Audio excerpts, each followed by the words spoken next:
പ്രിയപ്പെട്ടവരെ, സ്വസ്ഥമായി ഇരിക്കുക. ഓൺലൈനിലായിരിക്കുന്നവർ വീട്ടിലായാലും സ്ഥാപനത്തിലായാലും ഇരിക്കാൻ പറ്റുന്ന സ്ഥലം അവിടെ ഉണ്ടെങ്കിൽ സ്വസ്ഥമായി ഇരുന്ന് സന്തോഷത്തോടെ ആരാധനയിൽ പങ്കെടുക്കുക.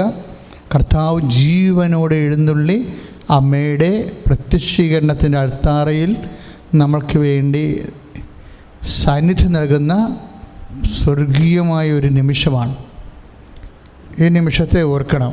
നിങ്ങൾ ഒത്തിരി ആരാധനകളുടെ പല ഇടങ്ങളിൽ കൂടുന്നവരാണ്. പക്ഷേ ദൈവമാതാവ് പ്രത്യക്ഷപ്പെട്ട അൾത്താരയുടെ അരികിൽ നടക്കുന്ന ആരാധനയെ സംബന്ധിച്ചിടത്തോളം നമ്മുടെ ഏറെ ശ്രദ്ധയും ഭക്തിയും ബഹുമാനവും ആരാധനയും ആദരവും ഒക്കെ ഇപ്പോഴും പരിശുദ്ധാത്മാവ് തോന്നിക്കേണ്ട ഒരു സമയമാണ്.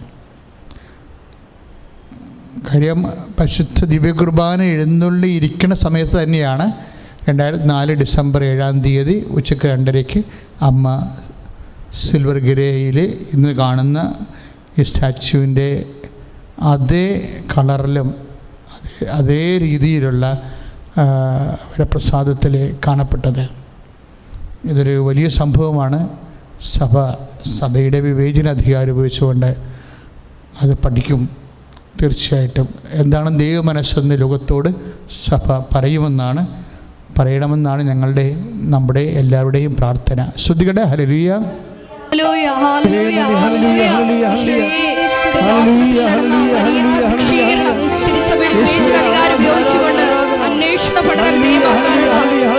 വേണ്ടി ഈ ആരാധന ഞങ്ങൾ പ്രത്യേകം പ്രാർത്ഥിക്കുന്നു. അതുവഴി ഈശോയെ അനേകായിരം മക്കൾക്ക് മരിയൻ സമാശ്വാസവും സന്ധിപ്പും അനുഭവവേദ്യമാകുവാൻ ഇടയാക്കണമേ. ഹല്ലേലൂയ, ഹല്ലേലൂയ, ഹല്ലേലൂയ, ജയം ഹല്ലേലൂയ, യേശു കർത്താവ് ജീവിക്കുന്നു. ഹല്ലേലൂയ, ജയം ഹല്ലേലൂയ, യേശു കർത്താവ് ജീവിക്കുന്നു. പരിശുദ്ധ പരമദിവ്യകാരുണ്യത്തിന് ആരാധനയും സ്തുതിയും പുകഴ്ചയും ഉണ്ടായിരിക്കട്ടെ. പ്രിയമുള്ളവരെ, ഉടമ്പടി ധ്യാനം, മരിയൻ ഉടമ്പടി ധ്യാനമാണ് എല്ലാ ചൊവ്വാഴ്ചയും നമ്മൾ കൂടുന്നത്. ഉടമ്പടി ധ്യാനം അന്വേഷിക്കുന്നത് ജീവിതത്തിൻ്റെ ദൈവത്തിൻ്റെ ഇടപെടലുകളും ഒരു വചനാധിഷ്ഠിതമായ ജീവിത സാക്ഷ്യത്തിന് നമ്മളെ അതെങ്ങനെ ഒരുക്കുന്നു, അതെങ്ങനെ അനുഗ്രഹമായി മാറുന്നു, കൃപയായി മാറുന്നു. അങ്ങനെ ആത്യന്തികമായ ചില ജീവിത വിഷയങ്ങളാണ് എപ്പോഴും ഉടമ്പടിയിൽ നമ്മൾ ധ്യാനിക്കുന്നത്. ഇന്ന് നമ്മൾ ധ്യാനിക്കാൻ പോകുന്ന വിഷയം തോബിയാസിൻ്റെ ജീവിതമാണ്. ബൈബിളിലെ തോബിയാസ് എന്ന് മാത്രം പേര് പറഞ്ഞൊരു പുസ്തകമുണ്ട്.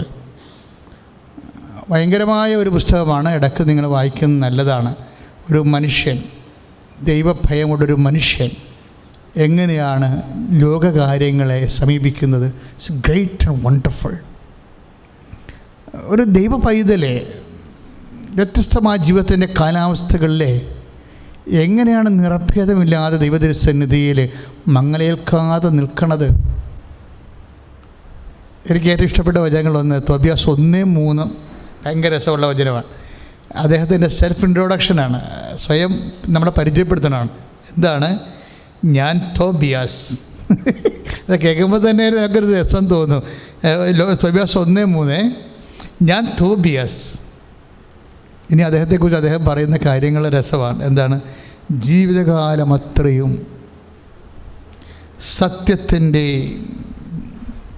സത്യത്തിൻ്റെയും നീതിയുടെയും മാർഗത്തിലാണ് ചരിച്ചത്. വിത്ത് കോൺഫിഡൻസ് ആ മനുഷ്യൻ നമ്മളോട് പറയുന്നതാണ്, ഞാൻ എൻ്റെ ജീവിതകാലം മുഴുവൻ സത്യത്തിലും നീതിയിലുമാണ് ചരിച്ചതെന്ന്.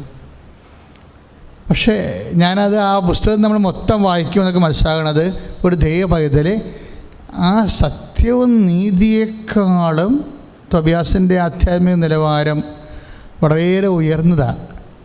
എന്താ കാരണം എന്ന് വെച്ച് കഴിഞ്ഞാൽ നമുക്ക്, അതായത് അദ്ദേഹം പറയും, ഞാൻ നഫ്താലി ഗോത്രത്തിലുള്ളയാളാണ്.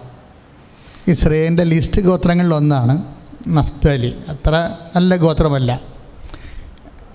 അത് അദ്ദേഹത്തിൻ്റെ വർത്തമാനത്തിൽ തന്നെ ഉണ്ട്. നഫ്താലിയുടെ എൻ്റെ ചാർച്ചക്കാരും ബന്ധുക്കളും സ്വന്തപ്പെട്ടവരും ഒക്കെ ബാലിനെ ആരാധിക്കാൻ പോയെന്ന്. എപ്പോഴും മനുഷ്യൻ്റെ ഈശ്വര വിശ്വാസികളുടെ ഒരു ടെൻഡൻസിയാണ്. ഇപ്പം പത്രോസ് തന്നെ നമ്മുടെ യോഹന്നാൻ മാന്താന തന്നെ ചോദിച്ചില്ലേ, നീയാണോ യേശു ക്രിസ്തു രക്ഷകൻ, അതോ വേറെ ആരെങ്കിലും ഞങ്ങളെ അന്വേഷിക്കണമോ? ഇപ്പം നമ്മുടെ മത്തായിയുടെ സുവിശേഷം 11-ാം അധ്യായം ഒരു 7 വചനങ്ങളൊക്കെ വായിക്കുമ്പോൾ നമുക്ക് മനസ്സിലാകും, നീയാണോ രക്ഷകൻ.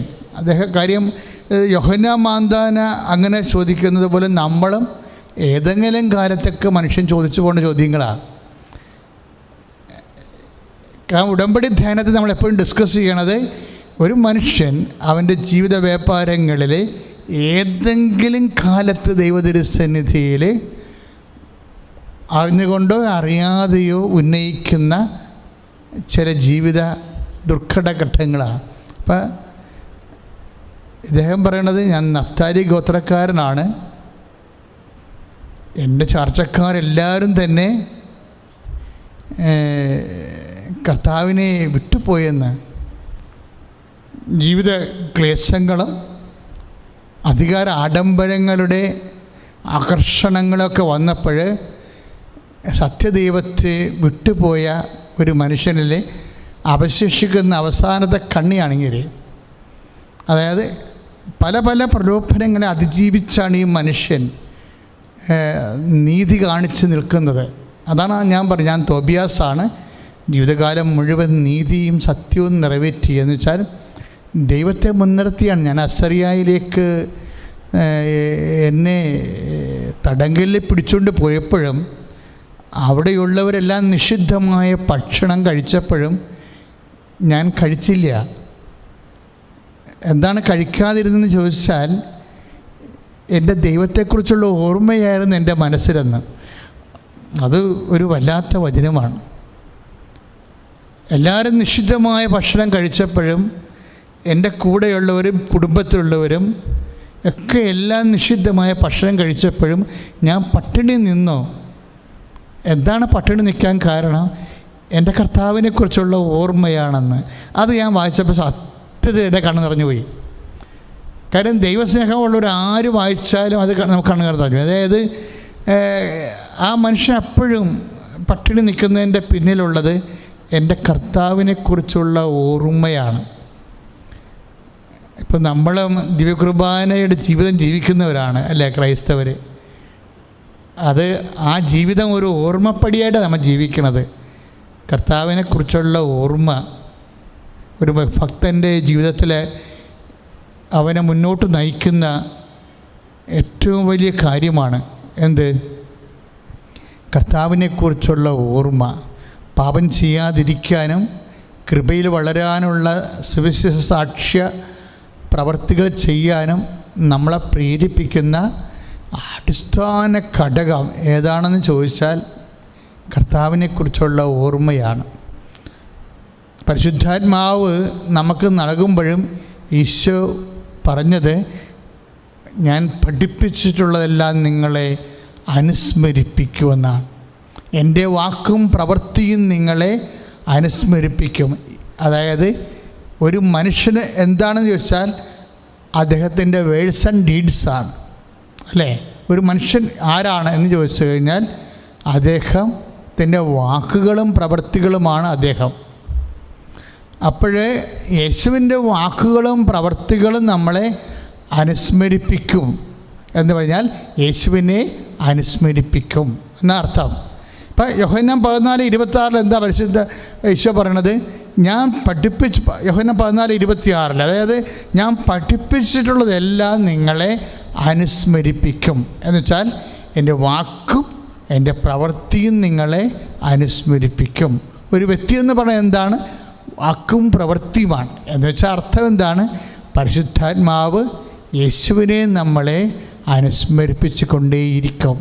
പ്രാർത്ഥിക്കുക. ആത്മാവേ, ആത്മാവേ, പരിശുദ്ധാത്മാവേ, പരിശുദ്ധാത്മാവേ, ഞങ്ങളിലെ ഏത് നിമിഷവും കർത്താവിനെ അനുസ്മരിപ്പിച്ചുകൊണ്ട് ഇരിക്കാനുള്ള പരിശുദ്ധാത്മാവിനാൽ അഭിഷേകം ചെയ്യണം.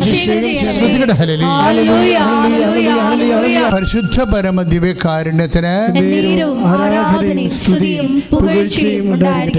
അപ്പോൾ എൻ്റെ ചാർച്ചക്കാര് നിഷിദ്ധമായ പാപത്തിൻ്റെ ഭക്ഷണം കഴിച്ചപ്പോഴും ഞാൻ അതിൽ നിന്ന് ഡിപ്രൈവായി നിന്നു. എന്താ കാരണം? തോബിത്ത് 1:12 കാരണം ദൈവത്തെക്കുറിച്ചുള്ള ഓർമ്മ. ഏറ്റു പറഞ്ഞേ, ദൈവത്തെക്കുറിച്ചുള്ള ഓർമ്മ എൻ്റെ മനസ്സിൽ നിറഞ്ഞു നിന്നു. അപ്പോൾ നീ ക്രിസ്ത്യാനിയാണെന്ന് പറഞ്ഞാൽ, ദൈവ പൈതലാണെന്ന് പറഞ്ഞാൽ അതെങ്ങനെ നമ്മൾ മനസ്സിലാക്കേണ്ടത്? ആണോ അല്ലയോ എന്ന്. ഉടമ്പടി എടുത്ത എല്ലാവരും ശരിക്കും ദൈവത്തോട് അബൈഡിങ് ആണല്ലേ. ഓരോ കാര്യങ്ങൾക്കും കർത്താവിനോട് ചേർന്ന് നിൽക്കുകയാണ്. ഈ ചേർന്ന് നിൽക്കുന്നത് എങ്ങനെയാണ്? ഒരു കാര്യം ചെയ്യുക, ചെയ്യാതിരിക്കുക, അതെങ്ങനെ ദൈവമഹത്വത്തെ ബാധിച്ചിരിക്കുന്നു എന്ന് നമ്മൾ ഓട്ടോമാറ്റിക്കായിട്ട് അറിയണമെങ്കിൽ എന്ത് ചെയ്യണം? ദൈവത്തെക്കുറിച്ചുള്ള ഓർമ്മ വേണം. എൻ്റെ മനസ്സ് മുഴുവനും ദൈവത്തെക്കുറിച്ചുള്ള ഓർമ്മ. ഏറ്റു പറഞ്ഞേ, കർത്താവേ, ഓരോ ദിവസവും ഉടമ്പടി ധ്യാനത്തിലെ പങ്കെടുത്തിട്ടുള്ള ഞങ്ങളുടെ മനസ്സ് ഓരോ നിമിഷവും അങ്ങേക്കുറിച്ചുള്ള ഓർമ്മയാൽ നിറഞ്ഞു നിൽക്കുവാൻ ഇടയാക്കണമേ. ശ്രുതികട ഹല്ലേലൂയ. പ്രിയപ്പെട്ടവരെ, ഇപ്പോൾ തോബിയാസിനെ കുറിച്ച് ഏറെ ഒരു ഐഡിയ കിട്ടില്ലേ നിങ്ങൾക്ക്? ഓരോ നിമിഷവും ഓരോ ശ്വാസത്തിലും ഹൃദയസ്പന്ദനങ്ങളിലും ദൈവത്തെക്കുറിച്ചുള്ള ഓർമ്മ കൊണ്ടു നടക്കുന്നവരാണ്. അതാണ് ദൈവ പൈതലെന്ന് പറയണത്. ബൈബിളിലെ ഏറ്റവും എനിക്കിഷ്ടപ്പെട്ട ഒരാളാണ് ഈ തോബിയാസ് എന്ന് പറയുന്നത്. പക്ഷേ ഈ മനുഷ്യൻ്റെ ജീവിതത്തിൽ ഇത്രയും ക്ലീനായിട്ടാണ് ജീവിക്കണത് അല്ലേ? ഇത്രയും ക്ലീനായിട്ട് ജീവിക്കുന്ന മനുഷ്യന് വിശുദ്ധിക്ക് വല്ല കുറവുണ്ടോ? വിശുദ്ധിക്ക് വല്ല കുറവുണ്ടോ? പുണ്യത്തിന് വല്ല കുറവുണ്ടോ? ഒരു കുറവില്ല. പുണ്യത്തിൻ്റെ കാര്യം പറയാതിരിക്കുകയാണല്ലേ. കാര്യം ഒരു ദിവസം പെന്തക്കോസ്താ ദിവസം വന്നു. 7 ആഴ്ച കഴിഞ്ഞ് വരുന്ന ദിവസമാണ് പെന്തക്കോസ്താ, 50-ാം തിരുനാൾ. 50-ാം തിരുനാൾ വന്ന ദിവസം ഈ മനുഷ്യൻ നല്ല ആഹാരങ്ങൾ ആ വീട്ടിൽ പാകം ചെയ്ത് കഴിക്കാൻ വേണ്ടി ഇരിക്കുക. കാര്യം ആ തിരുനാളിൻ്റെ മഹോത്സവത്തിൽ പെട്ടെന്നാണ് ആ ഭക്ഷണം ഇങ്ങനെ എടുക്കാൻ പോകുമ്പോൾ ഒരു മോശം വാർത്തയുമായിട്ട് സ്വന്തം മകൻ വരും, കൊച്ചു തോബിയാസ് വരും. കാര്യം കൊച്ചു തോബിയാസിനെ പറഞ്ഞു വിട്ടിരിക്കുകയാണ്. ഭക്ഷണമെല്ലാം റെഡിയാക്കി വെച്ചിട്ട് മകൻ തോബിയാസിനെ പറഞ്ഞു വിട്ടിരിക്കണത് എന്തിനാണെന്നറിയാവോ? നീ പട്ടണങ്ങളിലൊക്കെ ചെന്ന് നോക്ക്, വല്ല പാവപ്പെട്ടവരും ഉണ്ടെങ്കിൽ, ഇന്ന് ഭക്ഷണം കഴിക്കാത്തവരുണ്ടെങ്കിൽ അവരെ കുളിച്ചുകൊണ്ട് വരാൻ പറഞ്ഞു. ഞാൻ എപ്പോഴും ഓർക്കുവേ, ജീസസിന് മുമ്പ് എത്രയോ വലിയ നല്ല മനുഷ്യരിവിടെ ജീവിച്ചിരുന്നെന്ന്. ജീസസിന് മുമ്പ്, യേശുക്രിസ്തുവിന് മുമ്പ് എത്രയോ തങ്കപ്പെട്ട മനുഷ്യരിവിടെ ജീവിച്ചിരുന്നു. അത് എപ്പോഴും നിങ്ങൾ ചിന്തിക്കേണ്ട ഒരു കാര്യമാണ്. അപ്പോൾ നമുക്കൊരു കാര്യം വ്യക്തമാകും, ഇവിടെ തങ്കപ്പെട്ട മനുഷ്യരുടെ കുറവുണ്ടായിട്ടല്ല യേശു മനുഷ്യാവതാരം ചെയ്തത്. ചില ആൾക്കാർ പറയുവേ, ഇപ്പോൾ ക്രിസ്ത്യാനി ആയില്ലെങ്കിലും മഹാത്മാഗാന്ധി ക്രിസ്ത്യാനി ആയിരുന്നോ? മഹാത്മാഗാന്ധി ഒന്നും ക്രിസ്ത്യാനി അല്ലായിരുന്നു. മഹാത്മാഗാന്ധി ഒരിക്കലും ക്രിസ്ത്യാനിയല്ല. എന്താ കാര്യം? അദ്ദേഹം ക്രിസ്തു ഏക രക്ഷകനാണെന്ന് വിശ്വസിച്ചിട്ടില്ല. ജീവിത രീതികളൊക്കെ ഒരു പക്ഷേ നല്ലൊരു ജീവിത രീതി ആയിരിക്കാം, അറിയത്തില്ല, നമുക്കറിയത്തില്ല. കാര്യം മഹാത്മാഗാന്ധിയുടെ പേരക്കിടാവിനെ ഇന്ന് ജയിലിലിട്ടിട്ടുണ്ട്. ഇന്നത്തെ വാർത്ത അതാണ്. മഹാത്മാഗാന്ധിയുടെ പേരക്കിടാവിനെ ജയിലിലിട്ടു, പണം തിരിമറിവിനെ. അപ്പം മഹാത്മാഗാന്ധി മകനെക്കുറിച്ച് പറയണത് അന്നേ തന്നെ കഞ്ചാവായിരുന്നു. അപ്പോൾ സ്വന്തം മകനും പേരക്കിടാങ്ങളൊക്കെ ഇങ്ങനെ വഴിതെറ്റി പോകുന്ന ഒരു ആളിൽ രാഷ്ട്രത്തിന് വേണ്ടി അദ്ദേഹം സേവനം ചെയ്തിട്ടുണ്ട്. കുടുംബപരമായ തകർച്ചയാണ് ശരിക്കും പറഞ്ഞാൽ. കാര്യം മക്കൾക്ക് നല്ല മാതൃക കൊടുത്താൽ മാത്രമേ മകനും പേരക്കിടാങ്ങളും ആ കുടുംബങ്ങളെല്ലാം ഇതുപോലെ വരത്തുള്ളൂ. ഞാൻ അതിനകത്ത് അത് കുറ്റപ്പെടുത്തി സംസാരിക്കുകയല്ല. പക്ഷേ അദ്ദേഹത്തിൻ്റെ നന്മകൾ രാഷ്ട്രത്തിന് നന്മ ചെയ്തു എന്നുള്ള കാര്യം വലിയ കാര്യമാണ്. വലിയ കാര്യം തന്നെ. നമ്മൾ അദ്ദേഹത്തെ രാഷ്ട്രപിതാവെന്ന് വിളിക്കുന്നു, നമ്മൾ അംഗീകരിക്കുകയും ചെയ്യുന്നുണ്ട്. അത് വിളിക്കുക മാത്രമല്ല, അത് ശരിയാണെന്ന് നമ്മൾ അംഗീകരിക്കുകയും ചെയ്യുന്നുണ്ട്. പക്ഷേ അതുപോലെ നല്ല മനുഷ്യരൊക്കെ ഈ ഭൂമിയിലുണ്ടാവും. ഈ നല്ല മനുഷ്യരുടെ കുറവുണ്ടായിട്ടല്ല ക്രിസ്തു ഈ ഭൂമിയിൽ മനുഷ്യാവതാരം ചെയ്തത്. അത് നമ്മളെപ്പോഴും മനസ്സിലാക്കും. പിന്നെ എന്തിനു വേണ്ടി ക്രിസ്തുവിൻ്റെ മനുഷ്യാവതാരം സംഭവിച്ചതെന്ന് വെച്ചാൽ മാനവരക്ഷയാണ് എൻ്റെ പ്രശ്നം. യേശുക്രിസ്തു ക്രൂശിക്കപ്പെട്ടതും ഉയർത്തെഴുന്നേറ്റതും സഭ സ്ഥാപിച്ചതും ഇവിടെ നല്ല മനുഷ്യരില്ലാഞ്ഞതിൻ്റെ പേരിലല്ല. പിന്നെന്താണ്? ഇവിടെ മനുഷ്യൻ്റെ ആത്മാവിൻ്റെ വീണ്ടെടുപ്പാണ് പ്രധാനപ്പെട്ട വിഷയം. പാപപങ്കിതമായ പ്രകൃതിയുള്ളവർക്ക് നിത്യരക്ഷ നഷ്ടപ്പെട്ടപ്പോൾ സ്വന്തം ജീവൻ നൽകിക്കൊണ്ട് പരിഹാര പ്രവർത്തികൾ മനുഷ്യന് വേണ്ടി പരിഹാരം ചെയ്തു. ആ പരിഹാരത്തെ ദൈവം അംഗീകരിച്ച് അവൻ ഉയർത്തിപ്പിച്ചപ്പോൾ അവൻ്റെ ഉയർത്തെഴുന്നേൽപ്പിൽ നമ്മൾക്കും ഉയർത്തെഴുന്നേൽപ്പ് ലഭിക്കുന്ന നിത്യജീവന് വേണ്ടിയാണ് യേശുക്രിസ്തു മനുഷ്യാവതാരം ചെയ്യുന്നുള്ള ബോധ്യം വേണം. ശ്രുതികട ഹല്ലേലൂയ. പരിശുദ്ധ പരമദിവ്യകാരുണ്യത്തിന് ആരാധനയും സ്തുതിയും പുകഴ്ചയും ഉണ്ടായിരിക്കട്ടെ. അപ്പം തോബിയാസ് മകൻ കൊച്ചു തോബിയാസിനെ പറഞ്ഞു വിട്ടിരിക്കുന്നത്, നീ പട്ടണത്തിൽ പോയിട്ട് പാവപ്പെട്ടവരെ കണ്ടിട്ട് അവരെ കൂട്ടിക്കൊണ്ടുപോവാ, അവർ വന്നിട്ട് നമുക്ക് ഭക്ഷണം കഴിക്കാവുന്നതാണ്. അത്രയും നല്ലൊരു മനുഷ്യനാണ്. കാര്യം കാരുണ്യ പ്രവർത്തികൾ 14 അതെല്ലാം പാലിക്കുന്നയാളാണ്. ക്രിസ്തു കാരുണ്യ പ്രവർത്തികൾ പറയുന്ന മുമ്പ് തന്നെ അത് പാലിച്ച് ജീവിച്ചൊരു മനുഷ്യനാണ്. അപ്പോൾ നമ്മൾ മനസ്സിലാക്കേണ്ട ഭയങ്കരമായ ചില വിഷയങ്ങളുണ്ട്.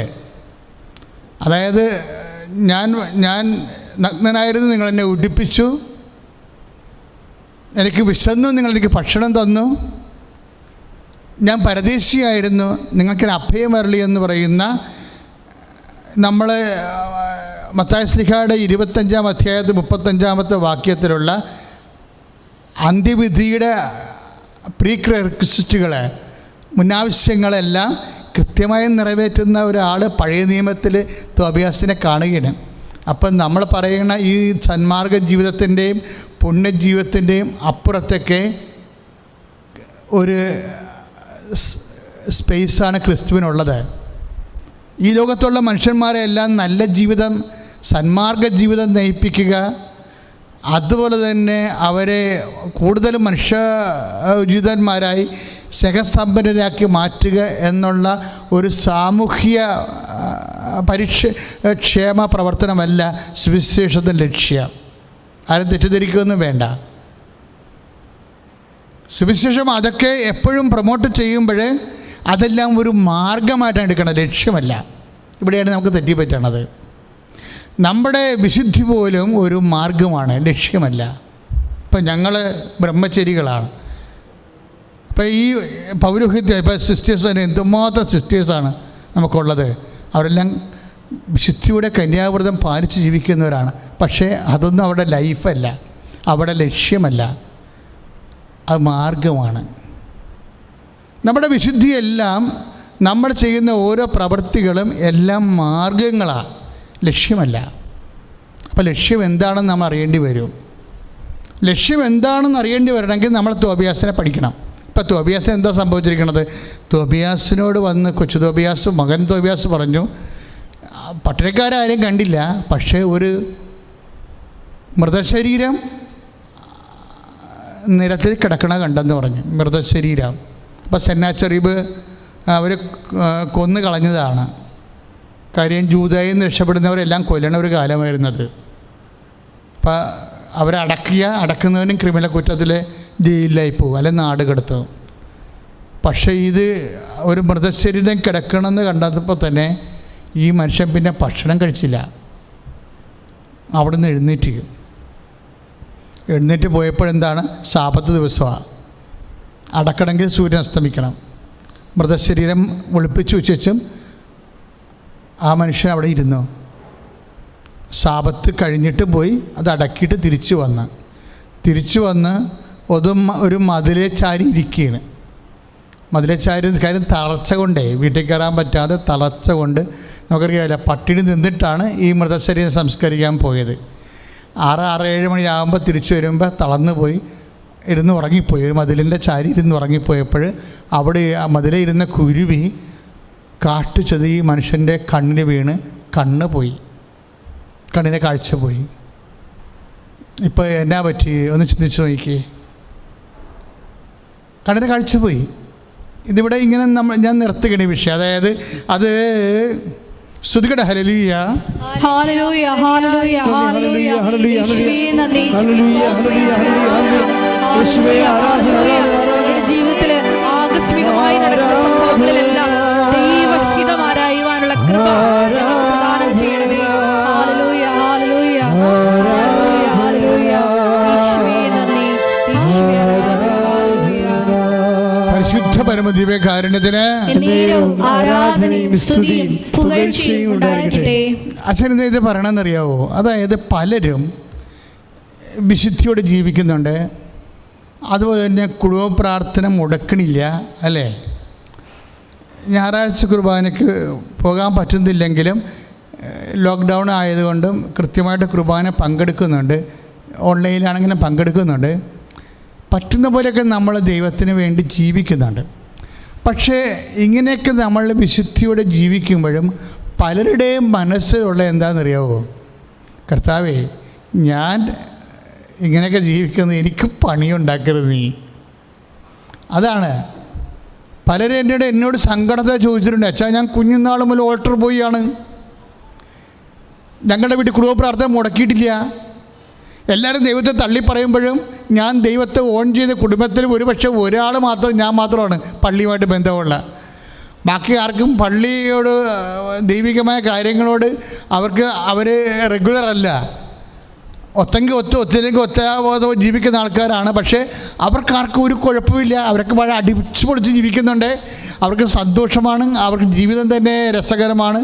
പക്ഷേ എൻ്റെ ജീവിതത്തിലെ ഞാൻ ഇത്രയും ദൈവത്തോട് അടുത്ത് നിൽക്കുമ്പോഴും എൻ്റെ ജീവിതത്തിൽ ഭയങ്കര വിഷമതകളും, എൻ്റെ ജീവിത പങ്കാളിയാണെങ്കിൽ തന്നെ ഒരിക്കലും ഒരു സമാധാനമായിട്ട് എന്നോട് പെരുമാറണില്ല. മക്കൾ ചിലപ്പോൾ എന്നോട് അതുപോലെ ഞാൻ കൊടുക്കുന്ന അതേ സ്നേഹം എനിക്ക് തിരിച്ചു തരണില്ല. സാമ്പത്തിക മേഖലയൊക്കെ ഒത്തിരി തകർച്ച ഉണ്ട്. ഇതെന്താണ് വെച്ചാൽ ഇങ്ങനെ സംഭവിക്കണത്? ഇതൊന്നും ഇല്ലാത്തവർക്കൊരു പ്രശ്നവും ഇല്ലല്ല.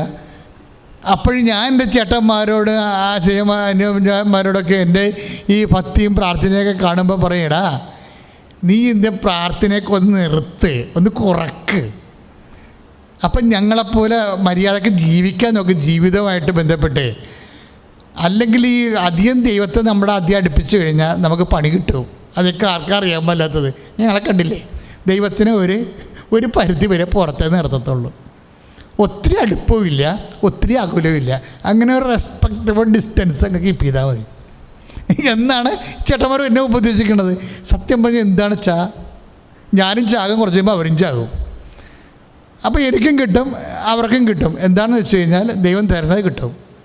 അപ്പോൾ അതിനകത്ത് എന്താ ഏറ്റക്കുറച്ചിൽ എന്താണ്? അങ്ങനെ പിന്നെ ജീവിതത്തിൽ എന്തിനാണ് ഞാൻ ഇത്രയും കഷ്ടപ്പെട്ട് പ്രാർത്ഥിക്കുകയും സൽപ്രവർത്തികൾ ചെയ്യുകയും ചെയ്യണത്? എനിക്കാണല്ല കൂടുതൽ ബുദ്ധിമുട്ട്. ഈ ചോദ്യം അങ്ങനെ നമുക്ക് എല്ലാവരും തന്നെ ചോദിക്കുന്ന ചോദ്യമാണ് കേട്ടോ. ഈ ചോദ്യം ശരിക്കും പറഞ്ഞാൽ ചോദിക്കേണ്ട ആൾ തോബിയാസാണ്. നോക്കി അയാളുടെ ലൈഫ് കണ്ട. ഇപ്പം എന്നാ പറ്റി? ഒരു സൽപ്രവൃത്തി മൃതദേഹം സംസ്കരിക്കാൻ പോകുന്നതിൻ്റെ വകുപ്പിൽ പട്ടിണി നിന്ന് മൃതദേഹം സംസ്കരിക്കാൻ പോയതിൻ്റെ വകുപ്പിലാണ് ഈ മനുഷ്യൻ്റെ കണ്ണ് പോയിരിക്കുന്നത്. അപ്പോൾ നമുക്ക് ചോദിക്കും, ഈ കുരുവി അവിടെ ഇരിക്കണത് ദൈവത്തിന് അറിയാൻ പാടില്ലേ? ഇയാൾ നീതിമാനാണെന്ന് ദൈവത്തിന് അറിയാൻ പാടില്ലേ? ഈ നീതിമാനെ സംരക്ഷിക്കാൻ ദൈവം ഉണ്ടായിരുന്നെങ്കിൽ ദൈവത്തിന് ഇയാളെ സംരക്ഷിക്കാൻ പാടില്ലേ? അത് ഇനി കണ്ണിന് വീടാൻ തന്നെ കണ്ണ് പോകേണ്ട കാര്യമുണ്ടോ? അവിടെയും ദൈവത്തിന് സംരക്ഷിക്കാൻ പാടില്ലേ? ഇങ്ങനെ 100,000 ചോദ്യങ്ങൾ. ഇപ്പം നമ്മൾ തോബിയാസിൻ്റെ പുസ്തകം 2:14 2:9 ഈ വിഷയം ഉള്ളത്. 2:9 2:14 ഈ വിഷയം കൈകാര്യം ചെയ്യണത്. കുരുവി വന്നിരിക്കണത്, ഈ മനുഷ്യൻ്റെ കണ്ണ് പോണതുമൊക്കെ. അപ്പോൾ പ്രശ്നം വെച്ച് കഴിഞ്ഞാൽ ന്യായമായി ചോദിക്കാൻ ഒത്തിരി ചോദ്യങ്ങൾ തോബിയാസിനുണ്ട്. കാര്യം കുടുംബക്കാർ മൊത്തത്തോടു കൂടി ആ വംശം തന്നെ, നഫ്താലി വംശം തന്നെ കർത്താവിനെ വിട്ടുപോയി ബാലിനെ ബലിയർപ്പിച്ച കക്ഷികളാണ്. അവിടെ ഒറ്റയ്ക്ക് പിടിച്ചു നിന്ന ആളാണ്. ഇനി സ്വന്തം കുടുംബത്തിലുള്ളവർ പോലും നിഷിദ്ധമായ കൽപ്പനക്കെതിരായിട്ടുള്ള ഭക്ഷണം വിളമ്പിയപ്പോൾ അത് കഴിച്ചവരാണ്. അപ്പോഴും തോബിയാസ് പറയും, എൻ്റെ കർത്താവിനെക്കുറിച്ചുള്ള ഓർമ്മ എൻ്റെ മനസ്സിൽ നിറഞ്ഞു നിൽക്കണ കാരണം ഞാൻ പട്ടിണി നിന്നെന്ന് പറയും. ഈ മനുഷ്യന് പട്ടിണിയേ ഉള്ളൂ. ഇനി പെന്തക്കോസ്ത ദിവസം നല്ല ഭക്ഷണം കഴിക്കാമെന്ന് പറഞ്ഞപ്പോഴും കഴിക്കാൻ ആ ഭക്ഷണത്തെ തൊട്ടില്ലെന്ന് പറയത്തില്ല. അപ്പം തന്നെ വീണ്ടും മൃതശരീരത്തിൻ്റെ വാർത്ത വന്നു, പിന്നെയും പട്ടിണിയായിപ്പോയി. അപ്പം ചുണ്ടിനും കപ്പിനും ഇടയ്ക്ക് വെച്ച് ഒത്തിരി ജീവിതം നഷ്ടപ്പെട്ട മനുഷ്യനാണ്. ചോദിക്കുക, അച്ഛാ ചുണ്ടിനും കപ്പിനുമായിരുന്നു എനിക്ക് ആ ജോലി കിട്ടേണ്ടതായിരുന്നു. ആ പോസ്റ്റ്മാൻ PSC അപ്പോയിൻമെൻറ്റ് ഓർഡർ പോസ്റ്റിൽ കിടന്ന് വൈകി ഞാൻ ചാർജ് എടുക്കുന്നതിന് ഒരു ദിവസം 2 ദിവസം കഴിഞ്ഞപ്പോഴാണ് എനിക്ക് അപ്പോയിൻമെൻറ്റ് ഓർഡർ കിട്ടിയത്. അപ്പോൾ അത് ക്യാൻസലായി പോയിച്ചാന്ന് പറഞ്ഞു. അപ്പോയിൻമെൻ്റ് ഉള്ള ഇൻ്റർവ്യൂ, ആ ഇൻ്റർവ്യൂവിന് പോയാൽ മതിയായിരുന്നു, ക്യാൻസലായി പോയെന്ന്. അപ്പം ചുണ്ടിനും കപ്പിനും ഇടയ്ക്ക് ജീവിതം കൈമോശം വരുമ്പോൾ ദൈവത്തിന് അറിയാൻ പാടില്ല. ദൈവത്തിന് അറിയാൻ എല്ലാവരും ചോദിക്കണം, ദൈവത്തിന് അറിയാൻ പാടില്ലായിരുന്നോ, ദൈവത്തിന് അറിയാൻ പാടില്ലായിരുന്നോ എന്ന് ചോദിക്കും. അപ്പോൾ നമ്മളോർക്കും ശരിയാണല്ല, ദൈവത്തിന് അറിയാൻ പാടില്ല, ഞാൻ ദൈവത്തിനൊന്ന് സഹായിക്കാമായിരുന്നല്ലോ എന്ന് ചോദിക്കും. ഇങ്ങനെ ചോദിക്കാനാണെങ്കിൽ ജീവിതം മുഴുവൻ നമുക്ക് ദൈവത്തോട് ചോദ്യങ്ങളേ ഉള്ളൂ. ഈ ചോദ്യങ്ങൾ എന്ന് നിനക്ക് അവസാനിക്കുന്നു അന്ന് മാത്രമേ നീ വിശ്വാസിയാകത്തുള്ളൂ. എന്നാണ് നിൻ്റെ മുമ്പിൽ ചോദ്യങ്ങൾ അവസാനിക്കണം? എന്താ കാര്യം, എന്താ അങ്ങനെ പറയാൻ കാര്യം എന്നറിയാവോ? അതായത് നമ്മളുടെ ഭക്തി, നമ്മളുടെ നീതി, നമ്മളുടെ സത്യം, നമ്മുടെ സൽപ്രവൃത്തി, ഇതൊക്കെ നമ്മൾ ചെയ്യുമ്പോൾ ഓരോ മനുഷ്യന്മാരും ഉള്ളിൽ വിചാരിക്കണം എന്താണ്, ഞാൻ സൽപ്രവൃത്തി ചെയ്യുന്നുണ്ട്.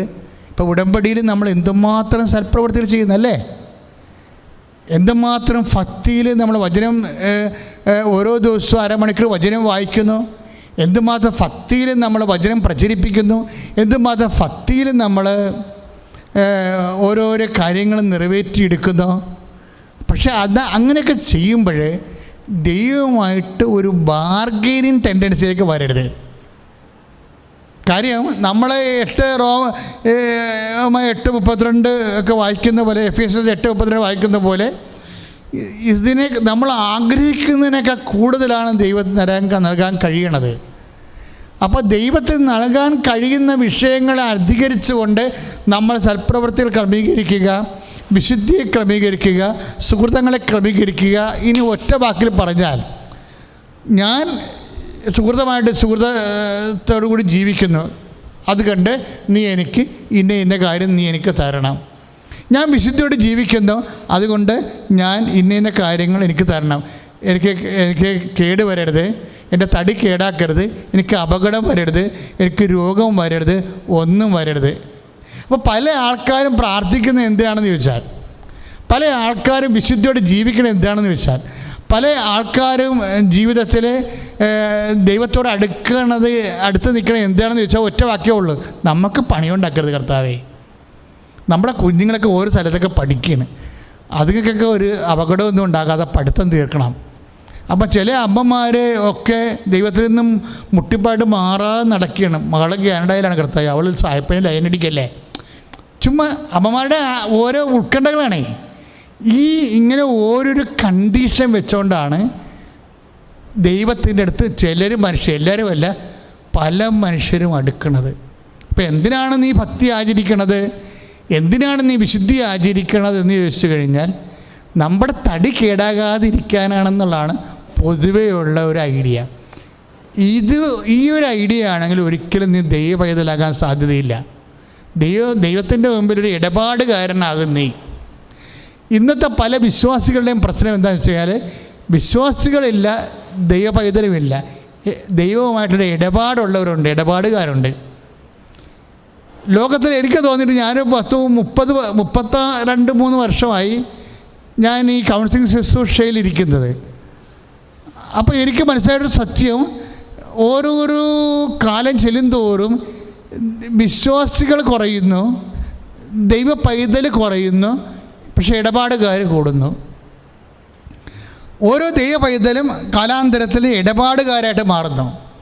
ഇന്ന് ദൈവത്തിൻ്റെ അനുഭവം നമുക്കില്ലാത്തതിൻ്റെ നമ്മളിന്ന് ദൈവാനുഭവം എന്ന് വിളിക്കുന്നത് മുഴുവനും കല്യാണം നടന്നു, വീട് കിട്ടി, അല്ലെങ്കിൽ കുഞ്ഞുങ്ങളെ കിട്ടിയെന്ന് പറയുന്ന ഭൗതിക ആനുകൂല്യം കൈപ്പറ്റതിൻ്റെ പേരിൽ ദൈവാനുഭവം, അത് ദൈവ അനുഗ്രഹം എന്നാണ് അതിനെ വിളിക്കുന്നത്. ദൈവാനുഭവം അല്ലത്, അത് വേറെ.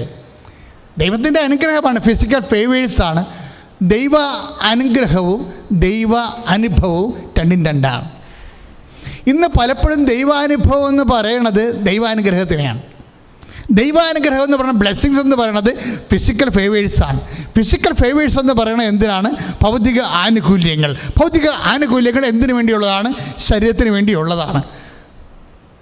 ഉദരമാണ് അവരുടെ ദൈവം എന്ന് പറയത്തില്ലേ? റോമാലേഖനത്തിലുള്ളതാണ്, ഉദരമാണ് അവരുടെ ദൈവം. എന്നുവെച്ചാൽ അവരുടെ അതായത് ശരീരബന്ധിയായിട്ടുള്ള വിഷയങ്ങളാണ് അവർക്കുള്ളതെല്ലാം. എന്താ കുഴപ്പം? ദൈവം രണ്ടിനെയും നശിപ്പിക്കുമെന്ന്. ഉദരത്തെയും നശിപ്പിക്കും, ആ വ്യക്തിയെയും നശിപ്പിക്കും. എന്താ കാര്യം? അവസാന കാലങ്ങളിലെല്ലാം ഇങ്ങനെ ചിലപ്പോൾ ദ്രവിച്ചു തീരുകയോ അല്ലെങ്കിൽ കത്തിത്തീരുകയോ ചെയ്യും. മനുഷ്യൻ ഇന്ന് കത്തിത്തീരുന്ന കാലമാണ്. കൺമേക്കിൽ നിൽക്കുന്ന ജീവനോടെ എഴുന്നേറ്റ് നടന്ന ആൾക്കാർ ഒരു സെക്കൻഡ് കൊണ്ട് നമ്മുടെ മുമ്പിൽ കിടന്ന് കത്തണ കാണാം. ഇങ്ങനെ ഒരു കാലം ഒരിക്കലും ഉണ്ടായിട്ടില്ല. മനുഷ്യന് ഏറ്റവും ആരോഗ്യവാനും സൗന്ദര്യമുള്ളവരും കിടന്ന് കത്തുന്ന കാലം. ഇനി നമ്മുടെ കാലം എപ്പോഴാണ് നമുക്കറിയത്തില്ല. എന്നിട്ടും മനുഷ്യന് മനസ്സാന്തരമില്ല. അതായത് എന്താ പ്രശ്നം എന്ന് വെച്ച് കഴിഞ്ഞാൽ, എപ്പോഴും നമ്മൾ ചിന്തിക്കേണ്ടത് നമ്മൾ ദൈവദൃഷ്ടനതിൽ ഇടപാടുകാരല്ല. പിന്നെ എന്താണ്? പിന്നെ ആരാണ്? ഒരു വിശ്വാസി ഇടപാടുകാരനല്ല. നീ ഉടമ്പടി ചെയ്യുന്ന വ്യക്തി ദൈവത്തോട് ഇടപാടാണ് ചെയ്യണമെന്നുണ്ടെങ്കിൽ നീ ഒരു കാലത്തും ദൈവത്തെ അനുഭവിക്കത്തില്ല, പക്ഷെ അനുഗ്രഹം നിനക്ക് ലഭിക്കും. ഉടമ്പടി ചെയ്യുന്ന വ്യക്തികൾക്ക് അനുഗ്രഹത്തിൻ്റെ കൂടെ അവന് അനുഭവം ഉണ്ടാകണമെന്നുണ്ടെങ്കിൽ നമ്മളുടെ അൺകണ്ടീഷനായിട്ട്, അതായത് നമ്മൾ ദൈവത്തിരുസനിനെ ആചരിക്കുന്ന വിശുദ്ധി. ഇപ്പം അവിശുദ്ധിയെക്കുറിച്ച് വ്യത്യസ്തങ്ങളായ കാഴ്ചപ്പാടാണ് ബൈബിൾ വെച്ച് പുലർത്തുന്നത്. വിശുദ്ധിയെക്കുറിച്ച് ഇപ്പോൾ പഴയ നിയമത്തിലാണെങ്കിൽ വിശുദ്ധി എന്താണെന്ന് ചോദിച്ചു കഴിഞ്ഞാൽ ഉടനെ ലേവ്യ പുസ്തകമാണ് അതിനെക്കുറിച്ച് സംസാരിക്കുന്നത്. ലേവ്യ പുസ്തകം പറയും, കൽപ്പന തന്നിട്ടുണ്ട്, നിൻ്റെ ജഡിക ശാരീരിക മ്ലേച്ഛതകളെ കൽപ്പന പ്രകാരം ദഹിക്കണമെങ്കിൽ നിനക്ക് വിശുദ്ധിയോടെ വേപരിക്കാൻ പറ്റും. നമ്മൾ ഹെബ്രായർ 18-20 വചനങ്ങളൊക്കെ ആ വചനമാണ്. അതായത് മ്ലേച്ഛതകളെന്ന് പറയും, ശാരീരികമായ ശരീരത്തെ അടിസ്ഥാനപ്പെടുത്തി നടക്കുന്ന അശുദ്ധ പാപങ്ങളെല്ലാം ബൈബിൾ വിളിക്കണം മ്ലേച്ഛതകളെന്നാണ്. ഈ മ്ലേച്ഛതകൾ അവസാനിപ്പിക്കാൻ വേണ്ടിയാണ് കൽപ്പന കൊടുത്തിരിക്കുന്നത്. 10 കൽപ്പന പോലും നിൽക്കണത് എന്താ? വ്യഭിചാരം ചെയ്യരുത്, കൊല്ലരുത്, മോഷ്ടിക്കരുത് എന്നൊക്കെ പറയുന്ന മ്ലേച്ഛതകളാണ്. എന്നിട്ട് വിശുദ്ധിയെക്കുറിച്ച് പറയണത് എന്താണെന്ന് വെച്ച് കഴിഞ്ഞാൽ, പഴയ നിയമത്തിൻ്റെ കൺസെപ്റ്റ് എന്താണെന്ന് വെച്ചാൽ, ഈ നിയമപ്രകാരം ജീവിതത്തിൻ്റെ മ്ലേച്ഛതകൾ, ജഡിക മ്ലേച്ഛതകൾ ഒഴിവാക്കിയാൽ നീ വിശുദ്ധിയുള്ള വ്യക്തിയായി മാറും. അതിന് കാരണം ബൈബിൾ പറയണത് ദൈവം വിശുദ്ധനാണ്, അത് കാരണം നിങ്ങളും വിശുദ്ധിയുള്ളവരായിരിക്കണം. പക്ഷെ ആ വിശുദ്ധിയുടെ കൺസെപ്റ്റ് എന്താണ്? അപ്പോൾ അക്കാലങ്ങളിലുള്ള മനുഷ്യർക്ക് മനസ്സിലാക്കാൻ വേണ്ടി അവന് നിരന്തരമായിട്ട് അവൻ അനുഭവിച്ചുകൊണ്ടിരിക്കുന്ന വിഷയങ്ങൾ, ശരീരത്തിൽ അനുഭവിച്ചുകൊണ്ടിരിക്കുന്ന പ്രലോഭനങ്ങൾ, ശരീരത്തിൻ്റെ ഋതുമതിയായ സ്ത്രീ പോലും അവിശുദ്ധമായിട്ട് കണ്ടിരുന്നൊരു കാലമുണ്ട്. അന്നത്തെ കാലത്തിൻ്റെ കൺസെപ്റ്റാണത്. അതെല്ലാം അവിശുദ്ധിയുടെ പട്ടികയിൽ പെടുത്തി വച്ചിരിക്കുക. കാലം അതായിരുന്നു. മനുഷ്യൻ ദൈവത്തിലെ അറിവിൽ വളരുന്നതനുസരിച്ച് കൊണ്ട് വിശുദ്ധിയുടെ കൺസെപ്റ്റിന് വ്യത്യാസം വന്നിട്ടുണ്ട്. പുതിയ നിയമം എന്നൊക്കെ പറയുമ്പോൾ ഹെബ്രായർ 12 നമ്മൾ വായിക്കുന്നതാണ്. എന്താണ്? വിദ്വേഷത്തിൻ്റെ വേര് വളർന്ന്, ഹെബ്രായർ 12:15 വിദ്വേഷത്തിൻ്റെ വേര് വളർന്ന് അശുദ്ധരാകാതിരിക്കാൻ സൂക്ഷിച്ചുകൊള്ളുവൻ. അപ്പോഴെന്താണ് അവിടെ ബാഹ്യമായ അവിശുദ്ധമായിട്ടുള്ള ക്ലീൻനെസ്സിൻ്റെ കാര്യങ്ങളെക്കാൾ ഉപരി നേരെ ആന്തരികമായി മാറി. ഒരു വ്യക്തിയോട് നമുക്ക് വിദ്വേഷമുണ്ടെങ്കിൽ നമ്മൾ അശുദ്ധരായി മാറി. വിദ്വേഷത്തിൻ്റെ വേരിനുള്ള പ്രശ്നം അത് പൗലോസ് പറയണ പോലെ സൂര്യൻ അസ്തമിക്കണ മുമ്പ് പറഞ്ഞു തീർത്തില്ലെങ്കിൽ ആ വേര് വളരാൻ തുടങ്ങും. വിദ്വേഷത്തിൻ്റെ വേര് വളർന്ന് അശുദ്ധരാകാതിരിക്കാൻ ശ്രദ്ധിക്കുവാൻ. വിദ്വേഷത്തെക്കുറിച്ച് പറഞ്ഞപ്പോൾ പൗലോസ് പറയും സൂര്യൻ അസ്തമിക്കണ മുമ്പ് നീ ആ വിഷയം പറഞ്ഞു തീർക്കണം, അല്ലെങ്കിൽ എന്താ പറ്റും, രാത്രി വരും. സന്ധ്യ അസ്തമയം കഴിഞ്ഞാൽ പിന്നെ രാത്രിയല്ലേ, രാത്രിയിലാണ് ഈ വിദ്വേഷമൊക്കെ വളരണത്. ജീവിതം ഇരുട്ടായി കഴിഞ്ഞാലേ എല്ലാ പാപത്തിൻ്റെ വേരുകളും വളരണത് ജീവിതം ഇരുട്ടിലാകുമ്പോഴാണ്. ദൈവമാകുന്ന വെളിച്ചം, വിശ്വാസമാകുന്ന വെളിച്ചം കെട്ടുപോണ ജീവിതത്തിൻ്റെ ഇരുട്ടിൽ പാപം ഇങ്ങനെ വളരാൻ തുടങ്ങും. അതുകൊണ്ട് പറയും, കർത്താവ് എപ്പോഴും പറയും, പകലായിരിക്കുവോളൂ ഞാൻ എന്നെ അയച്ചവൻ്റെ പ്രവൃത്തി ചെയ്യേണ്ടിയിരിക്കുന്നു. ആർക്കും വേല ചെയ്യാനാവാത്ത രാത്രികാലം അടുത്ത് വരികയാണല്ലോ. അപ്പോൾ രാത്രിയെയും അസ്തമയത്തിന് ശേഷമുള്ള സമയങ്ങളെയും ബൈബിൾ കാണുന്നതിൻ്റെ ഉദ്ദേശിക്കുന്നത് വിശ്വാസം, ദൈവസ്നേഹമുള്ള ഒരു കാലമാണ് നമ്മളുടെ പകലെന്ന് പറയണത്. ദൈവസ്നേഹമായത് കാരണം നമ്മൾക്ക് ഇപ്പോൾ ഞാൻ വിശുദ്ധനായിരിക്കുന്നത് കൊണ്ട് നിങ്ങളും എൻ്റെ മുമ്പിൽ വിശുദ്ധരാകാൻ പറയും. അത് തന്നെ ആ തിയറി തന്നെയാണ് പറയുന്നത്. നമ്മൾ യോഹന്നാൻ 1:8 വായിക്കണതും അല്ലെ 4:8 വായിക്കണതും. 1 യോഹന്നാൻ 4:8 ദൈവം സ്നേഹമാകുന്നു. അതുകൊണ്ട് എന്താ പറ്റും, നിങ്ങൾ സ്നേഹമുള്ളവരായിരിക്കണം. അല്ലെങ്കിൽ എന്താ പറ്റും,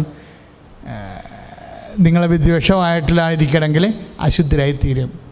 ഇപ്പം വിദ്വേഷം അശുദ്ധമാകണത് എന്തുകൊണ്ടാണ്? ദൈവസ്നേഹമായതുകൊണ്ടാണ്. നമ്മുടെ വിദ്വേഷം അശുദ്ധമാകണത് എന്തുകൊണ്ടാണ്? ദൈവസ്നേഹമായതുകൊണ്ടാണ്. ഇപ്പം സ്നേഹത്തിൽ വസിക്കുമ്പോൾ മാത്രമേ ദൈവത്തിൽ വസിക്കാൻ പറ്റത്തുള്ളെന്ന് യോഹന്നാൻ പറയണത് അതാണ്. ഇപ്പം 4:8 താഴെ 1 യോഹന്നാൻ 4:8 താഴെയുണ്ട്. അതായത് ദൈവത്തിൽ വസിക്കണമെങ്കിൽ സ്നേഹത്തിൽ വസിച്ചാൽ മാത്രമേ ദൈവത്തിൽ വസിക്കാൻ പറ്റത്തുള്ളൂ. കാര്യം ദൈവം സ്നേഹമാകുന്നു എന്ന് പറയും. അപ്പം നമ്മുടെ വിദ്വേഷം എന്തുകൊണ്ടാണ് പാപമാകണത്? ദൈവം സ്നേഹമായതുകൊണ്ടാണ്. അപ്പോൾ അത് പഴയ നിയമത്തിൻ്റെ കൺസെപ്റ്റുമായിട്ട് യോജിച്ച് പോണതാണത്. കാര്യം എന്താണ്? നിങ്ങൾ വിശുദ്ധരായിരിക്കണം. കാര്യം നിൻ്റെ കർത്താവായ ദൈവം ഞാൻ വിശുദ്ധനായിരിക്കുന്നു, വിശുദ്ധിയുള്ളവനായിരിക്കുന്നു. അപ്പം ദൈവത്തിനോട് അടിസ്ഥാനപ്പെടുത്തിക്കൊണ്ടാണ് വിശുദ്ധ അവിശുദ്ധ നിയമങ്ങളെ ബൈബിള് വെളിപ്പെടുത്തുന്നത്.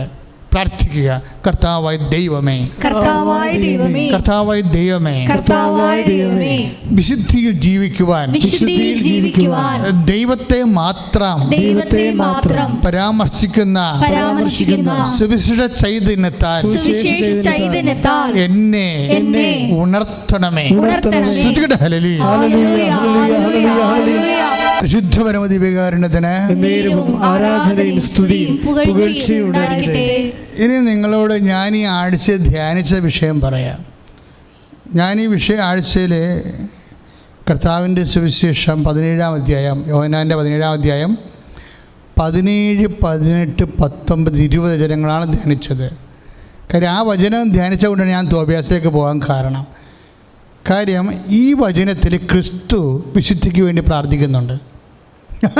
അതാണ് എൻ്റെ രസം. ക്രിസ്തു ഈ മനുഷ്യരാശി കണ്ടതിൽ വെച്ച് ഏറ്റവും വിശുദ്ധനായ ദൈവത്തിൻ്റെ പുത്രൻ തമ്പുരാനായ ക്രിസ്തു വിശുദ്ധിക്ക് വേണ്ടി പ്രാർത്ഥിക്കുന്നുണ്ട്. അപ്പോൾ അതെന്ത് വിശുദ്ധിയായിരിക്കും? അതായത് 17 യോഹന്നാൻ്റെ സുവിശേഷം, അവരെ അങ്ങ് സത്യത്താൽ വിശുദ്ധീകരിക്കണമേ, അവരെ അങ്ങ് സത്യത്താൽ വിശുദ്ധീകരിക്കണമേ. ഏത് പറഞ്ഞേ? അവരെ അങ്ങ് സത്യത്താൽ വിശുദ്ധീകരിക്കണമേ. അപ്പോഴേ അടുത്ത വചനം എന്ന് വെച്ചാൽ അങ്ങയുടെ വചനമാണല്ലോ സത്യം. അപ്പോഴേ എന്താ ഈശോ ഉദ്ദേശിക്കണത്? അവരെ അങ്ങ് വചനത്താൽ വിശുദ്ധീകരിക്കണമേ എന്നാണ്. ഇനി വചനം എന്താണെന്ന് അറിയണം. അതിന് താഴെ 17-18 അങ്ങ് എന്നെ ലോകത്തിലേക്ക് അയച്ചതുപോലെ ഞാനും അവരെ ലോകത്തിലേക്ക് അയച്ചിരിക്കുന്നു ഇനി 17-19 വചനം ശ്രദ്ധിക്കണം. അവരും സത്യത്താൽ വിശുദ്ധീകരിക്കപ്പെടേണ്ടതിന് അവർക്ക് വേണ്ടി ഞാൻ എന്നെ തന്നെ വിശുദ്ധീകരിക്കുന്നു. Praise the lord. Hallelujah. Hallelujah. ക്രിസ്തു മനുഷ്യരാശിയോട് ആകപ്പാടെ ഒരു ആൾ മാത്രമേ ചോദിച്ചിട്ടുള്ളൂ, നിങ്ങളിൽ ആർക്കെന്നിൽ പാപം ആരോപിക്കാൻ കഴിയുമെന്ന്. നിങ്ങളിൽ ആർക്കെന്നിൽ പാപം ആരോപിക്കാൻ കഴിയും. അപ്പോൾ പാപവും വിശുദ്ധിയും തമ്മിൽ അവിടെ എവിടെയോ വെച്ച് ബന്ധം പോകുന്നുണ്ട്. എന്നെ ശ്രമിക്കുന്ന ജനങ്ങൾ വളരെ ശ്രദ്ധിക്കണം. നമ്മൾക്കറിയാവുന്നൊരു വിശുദ്ധി പാപത്തെ ഉപേക്ഷിക്കുന്ന വിശുദ്ധിയാണ്. ഈ വിശുദ്ധിയുടെ ക്വാളിറ്റിയും ഈശോ പറയുന്ന വിശുദ്ധിയുടെ ക്വാളിറ്റിയും തമ്മിൽ 2 ക്വാളിറ്റിയാണ്. കാരണം 17-19 അവർ സത്യത്താൽ വിശുദ്ധീകരിക്കപ്പെടേണ്ടതിന് അവർക്ക് വേണ്ടി ഞാൻ എന്നെ തന്നെ വിശുദ്ധീകരിക്കുന്നു. ഈശോയ്ക്ക് വിശുദ്ധീകരണത്തിൻ്റെ ആവശ്യമില്ലല്ലോ. പിന്നെ ഈശോ വിശുദ്ധീകരിക്കണം എന്ന് പറഞ്ഞാൽ എന്തിനാ? ഈശോയുടെ വിശുദ്ധീകരണം എന്ന് പറയണത് വചനത്താൽ, അതായത് നമ്മൾ 17 വായിക്കുന്നത്, അവരും അതായത് അവരെ സത്യത്താൽ വിശുദ്ധീകരിക്കണമേ. അങ്ങയുടെ വചനമാണല്ലോ സത്യം. അപ്പം അങ്ങയുടെ വചനത്താലാണ് വിശുദ്ധീകരിക്കേണ്ടത്. വചനം എവിടുന്നാണ് വരണത്? ദൈവത്തിൻ്റെ വചനം എവിടുന്നാണ് വരണത്? അപ്പോൾ നമ്മുടെ വാക്ക് എവിടുന്നാണ് വരണത്? നമ്മുടെ മനസ്സിൽ നിന്നാണ് വരണത്, അല്ലേ? നമ്മുടെ വാക്ക് എവിടുന്നാണ് വരണത്? നമ്മുടെ മനസ്സിൽ നിന്നാണ് വരണത്. അപ്പോൾ ദൈവത്തിൻ്റെ വാക്ക് എവിടുന്നാണ് വരണത്? ദൈവത്തിൻ്റെ മനസ്സിൽ നിന്നാണ് വരണത്. അപ്പോൾ ദൈവത്തിൻ്റെ മനസ്സിൽ നിന്ന് വരണത് വാക്കുകൾ എന്താണ്? മനസ്സിൻ്റെ ഇഷ്ടങ്ങളാണ് വാക്കുകളായിട്ടും വചനമായിട്ടും വരണത്. എന്ന് വെച്ചാൽ എന്താ അർത്ഥം? ദൈവത്തിൻ്റെ ഇഷ്ടമാണെന്ന് അർത്ഥം. സത്യമെന്ന് പറഞ്ഞാൽ എന്താണ്? വചനമാണ്. വചനമെന്ന് പറഞ്ഞാൽ എന്താണ്? ദൈവത്തിൻ്റെ വാക്കാണ്. ദൈവത്തിൻ്റെ വാക്കെന്ന് പറഞ്ഞാൽ എന്താണ്? ദൈവത്തിൻ്റെ മനസ്സിലിരിപ്പാണ്, ദൈവത്തിൻ്റെ ഇഷ്ടമാണ്. അപ്പോൾ ദൈവത്തിൻ്റെ ഇഷ്ടമാണ് ദൈവത്തിൻ്റെ വാക്ക്. ആ ദൈവത്തിൻ്റെ വാക്കാണ്, വചനമാണ് സത്യം. അപ്പോൾ സത്യം എന്ന് പറഞ്ഞാൽ എന്താണ്? ദൈവത്തിൻ്റെ മനസ്സിലിരിപ്പാണ്, ദൈവത്തിൻ്റെ ഇഷ്ടമാണ്. ഈ ദൈവത്തിൻ്റെ ഇഷ്ടം ശ്രദ്ധിക്കുക. നമ്മളെ വിശുദ്ധീകരിക്കണത് എന്താണ്? നമ്മളെ കുറിക്കുന്ന ദൈവത്തിൻ്റെ ഇഷ്ടമാണ്. നമ്മളെ വിൽ ഓഫ് ഗോഡാണ് നമ്മളെ വിശുദ്ധീകരിക്കുന്നത്. You got the point. നമ്മളെ വിശുദ്ധീകരിക്കണത് എന്താണ്? വിൽ ഓഫ് ഗോഡാണ് വിശുദ്ധീകരിക്കണം നമ്മളെ. കർത്താവ് അവർക്ക് വേണ്ടി ഞാൻ എന്നെ തന്നെ വിശുദ്ധീകരിക്കണം എന്നല്ല ഈശോ പറഞ്ഞത്. പിതാവേ, യേശുവിൽ ഈ ലോകം കണ്ട ഏറ്റവും വലിയ അവിശുദ്ധനായി പോയനം എപ്പോഴാണ്? ഗെത്സമനിൽ വെച്ച് ഒറ്റ വാക്ക് പറഞ്ഞാണ് ഈശോ വിശുദ്ധനായത്. എന്നുവെച്ചാൽ ലോകത്തിൽ ഈശോനേക്കാൾ വലിയ വിശുദ്ധനില്ലാതായിപ്പോയി. എന്താ കാരണം? പിതാവേ, എൻ്റെ ഇഷ്ടമല്ല, അങ്ങയുടെ ഇഷ്ടം നിറവേറട്ടെ. അപ്പോൾ വിൽ ഓഫ് ഗോഡാണ്, ദൈവത്തിൻ്റെ ഇഷ്ടമാണ് നമ്മളെ അതാണ് ഈശോയാണ് അത്രയും കൃത്യമായിട്ട് പറഞ്ഞിരിക്കുന്നത്. ഒരു പക്ഷേ ഏറ്റവും കൂടുതൽ നാം പഠിക്കേണ്ട ഒരു സബ്ജക്റ്റാണിത്. കാര്യം നമ്മൾ വിചാരിച്ചുകൊണ്ടിരുന്ന മുഴുവനും പാപം ഒഴിവാക്കുമ്പോൾ വിശുദ്ധി ഉണ്ടാകുമെന്നാണ്. ഈശോ എന്താ പറഞ്ഞത്? നിങ്ങൾ ആർക്കെങ്കിലും പാപം ആരോപിക്കാൻ കഴിയുമെന്ന് ചോദിച്ചില്ലേ? നിങ്ങൾ ആർക്കെങ്കിലും പാപം ആരോപിക്കാൻ കഴിയും. അപ്പോൾ ഈശോയ്ക്ക് പാപമില്ലല്ലോ. പിന്നെ എന്താണ് ഈശോ ഇപ്പോൾ പറഞ്ഞിരിക്കുന്നത്? പാപമില്ലാത്ത ഈശോ എന്നാ പറഞ്ഞിരിക്കുന്നത്? അവർ സത്യത്താൽ വിശുദ്ധീകരിക്കപ്പെടേണ്ടതിന് 7:19 അവർക്ക് വേണ്ടി ഞാൻ എന്നെ തന്നെ വിശുദ്ധീകരിക്കുന്നു. ആ വിശുദ്ധീകരണം എന്താണ്? ആ വിശുദ്ധീകരണം എന്താണ്? പരപിതാവിൻ്റെ ഇഷ്ടത്തിന് ഈശോ കീഴ്വഴങ്ങിയതാണ് ഈശോയുടെ വിശുദ്ധീകരണം. Will of God is the means of sanctification. നമ്മുടെ വിശുദ്ധി എന്ന് പറയണത് ദൈവത്തിൻ്റെ തിരുമനസ്സാണ്. പലരും നമ്മൾ ഇപ്പം അത് എപ്പോഴും മനസ്സിലാക്കേണ്ടത്, നമ്മൾ ഓരോരോ ഇപ്പം തോബിയാസ് ജീവിതത്തിൽ സൽപ്രവൃത്തികളും സൽകൃത്യങ്ങളൊക്കെ ചെയ്ത നീതിമാനായ സത്യത്തിൽ ജീവിച്ച മനുഷ്യനാണെന്ന് പറയുന്നുണ്ട്. പക്ഷെ അങ്ങനെ പറയുമ്പോഴും ആ മനുഷ്യൻ്റെ കണ്ണിലാണ് കാഷ്ടം വീണിട്ട് കണ്ണ് പോയത്. അപ്പോൾ ഇത്രയും വലിയ വിശുദ്ധിയോടെ അതുപോലെ തന്നെ സൽകൃത്യങ്ങൾ ചെയ്ത് ജീവിച്ച മനുഷ്യനെ എന്തുകൊണ്ടാണ് ദുരന്തങ്ങൾ ഉണ്ടായെന്ന് ചോദിച്ചു കഴിഞ്ഞാൽ that is the will of God. Tobias വിശുദ്ധനായതുകൊണ്ട് ദൈവത്തെപ്പോലെ വിശുദ്ധനാകാൻ സത്യത്താൽ വിശുദ്ധീകരിക്കുകയാണ്. ഈശോ എന്താ പറഞ്ഞത്? മനുഷ്യനെ വിശുദ്ധീകരിക്കേണ്ടത് സത്യമാണ്. യോഹന്നാൻ 17:17 മനുഷ്യനെ വിശുദ്ധീകരിക്കേണ്ടത് സത്യമാണ്. കൽപ്പനയേക്കാൾ ഉപരി സത്യമാണ് മനുഷ്യനെ വിശുദ്ധീകരിക്കേണ്ടത്. സത്യം എന്താണ്? അങ്ങയുടെ വചനമാണുള്ള സത്യം. വചനം എന്താണ്? അത് ദൈവത്തിൻ്റെ മനസ്സാണ്. നിന്നെക്കുറിച്ചുള്ള ദൈവത്തിൻ്റെ മനസ്സാണ് നിന്നെക്കുറിച്ചുള്ള ദൈവത്തിൻ്റെ വചനം. തോബിയാസ് വ്യത്യസ്തങ്ങളായ ജീവിത മേഖലകളിലെ സൽപ്രവൃത്തികളോടെ സൽകൃത്യങ്ങളോടെ നീതിമാനായി സത്യസന്ധനായി ജീവിച്ച മനുഷ്യനാണെങ്കിലും ആ മനുഷ്യൻ്റെ ഓരോ ഘട്ടങ്ങളിലും അശ്വനിപാതങ്ങൾ അതുപോലെ തന്നെ അപകടങ്ങൾ എല്ലാം അവകാശമോഹര്യമായി തീരുമ്പോൾ നമ്മൾ ചോദിക്കും, for what we should believe? നമ്മൾ എന്തിനു വേണ്ടി വിശ്വസിക്കണം എന്ന് നമ്മൾ ചോദിക്കും. നമ്മളിങ്ങനെയൊക്കെ ജീവിച്ചിട്ടും നമ്മളിങ്ങനെയൊക്കെ ദൈവമേ എന്ന് പറഞ്ഞ് ജീവിച്ചിട്ടും ദശാംശം കൊടുത്തിട്ടും പ്രാർത്ഥന നടത്തിയിട്ടും പള്ളിയിൽ കുർബാനയ്ക്ക് മുടങ്ങാതെ പോയിട്ടും എല്ലാ കാര്യങ്ങളും ചെയ്തിട്ടും നമ്മൾക്ക് രോഗങ്ങളാണല്ലോ എന്ന് പറയുമ്പോൾ അതാണ് നിന്നെക്കുറിച്ചുള്ള ദൈവത്തിൻ്റെ പദ്ധതിയെങ്കിൽ, അതാണ് നിന്നെക്കുറിച്ചുള്ള വചനമെങ്കിൽ സത്യമെങ്കിൽ, അതാണ് നിന്നെക്കുറിച്ചുള്ള ദൈവത്തിൻ്റെ മനസ്സെങ്കിൽ നീ എന്തനുഭവിക്കുന്നു?